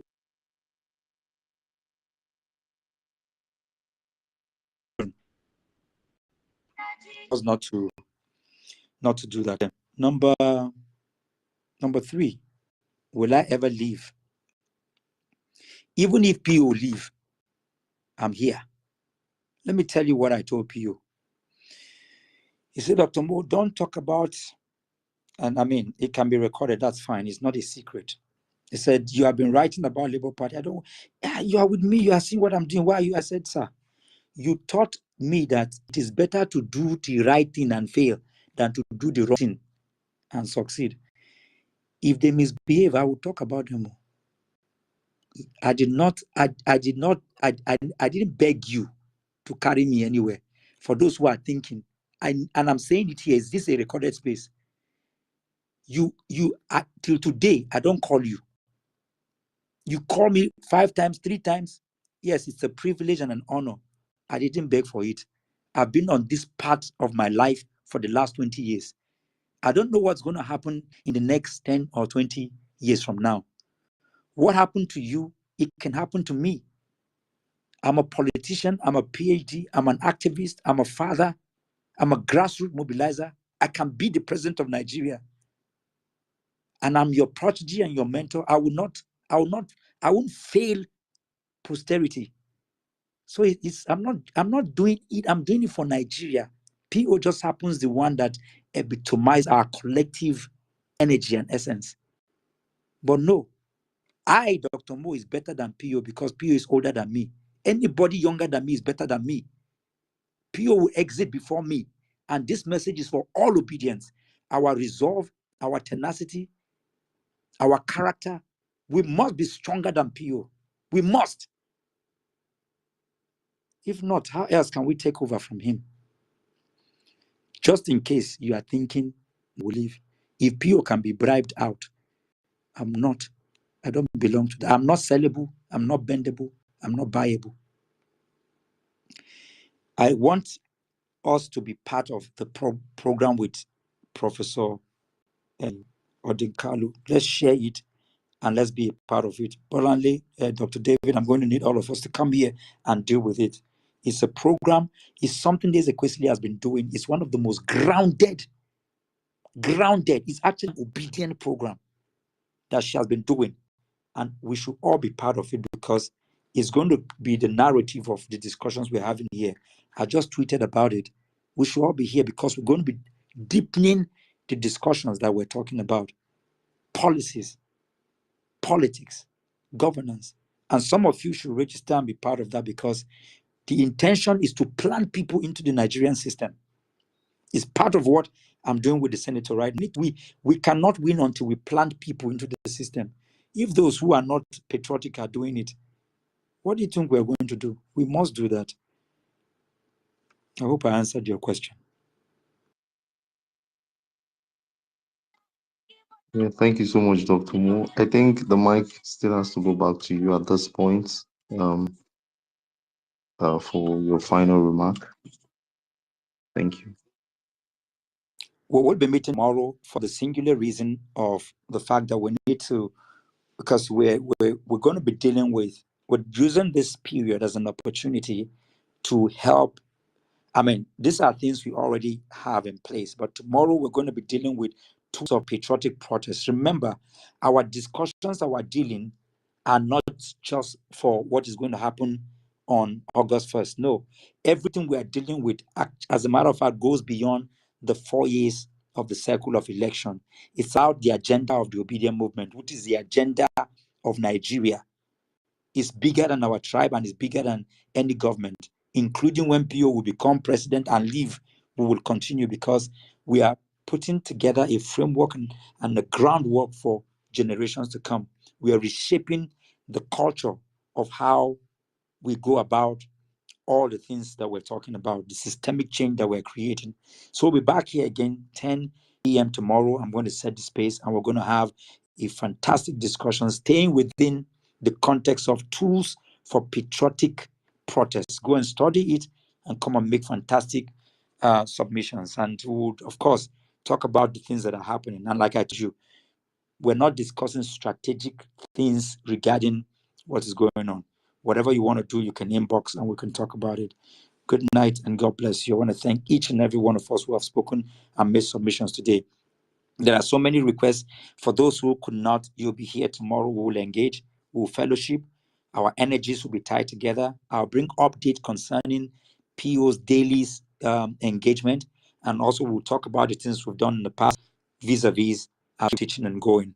You know, our structure is just 3 times in a week, but because of what is going to happen on the first, we're taking advantage of that to stretch and be able to host tomorrow, next tomorrow, until when we do that. And then, of course, everybody should be a part of the engagement with Professor Chidi Odinkalu. Thank you and have a wonderful morning, night, and afternoon, regardless of where you are. Good night.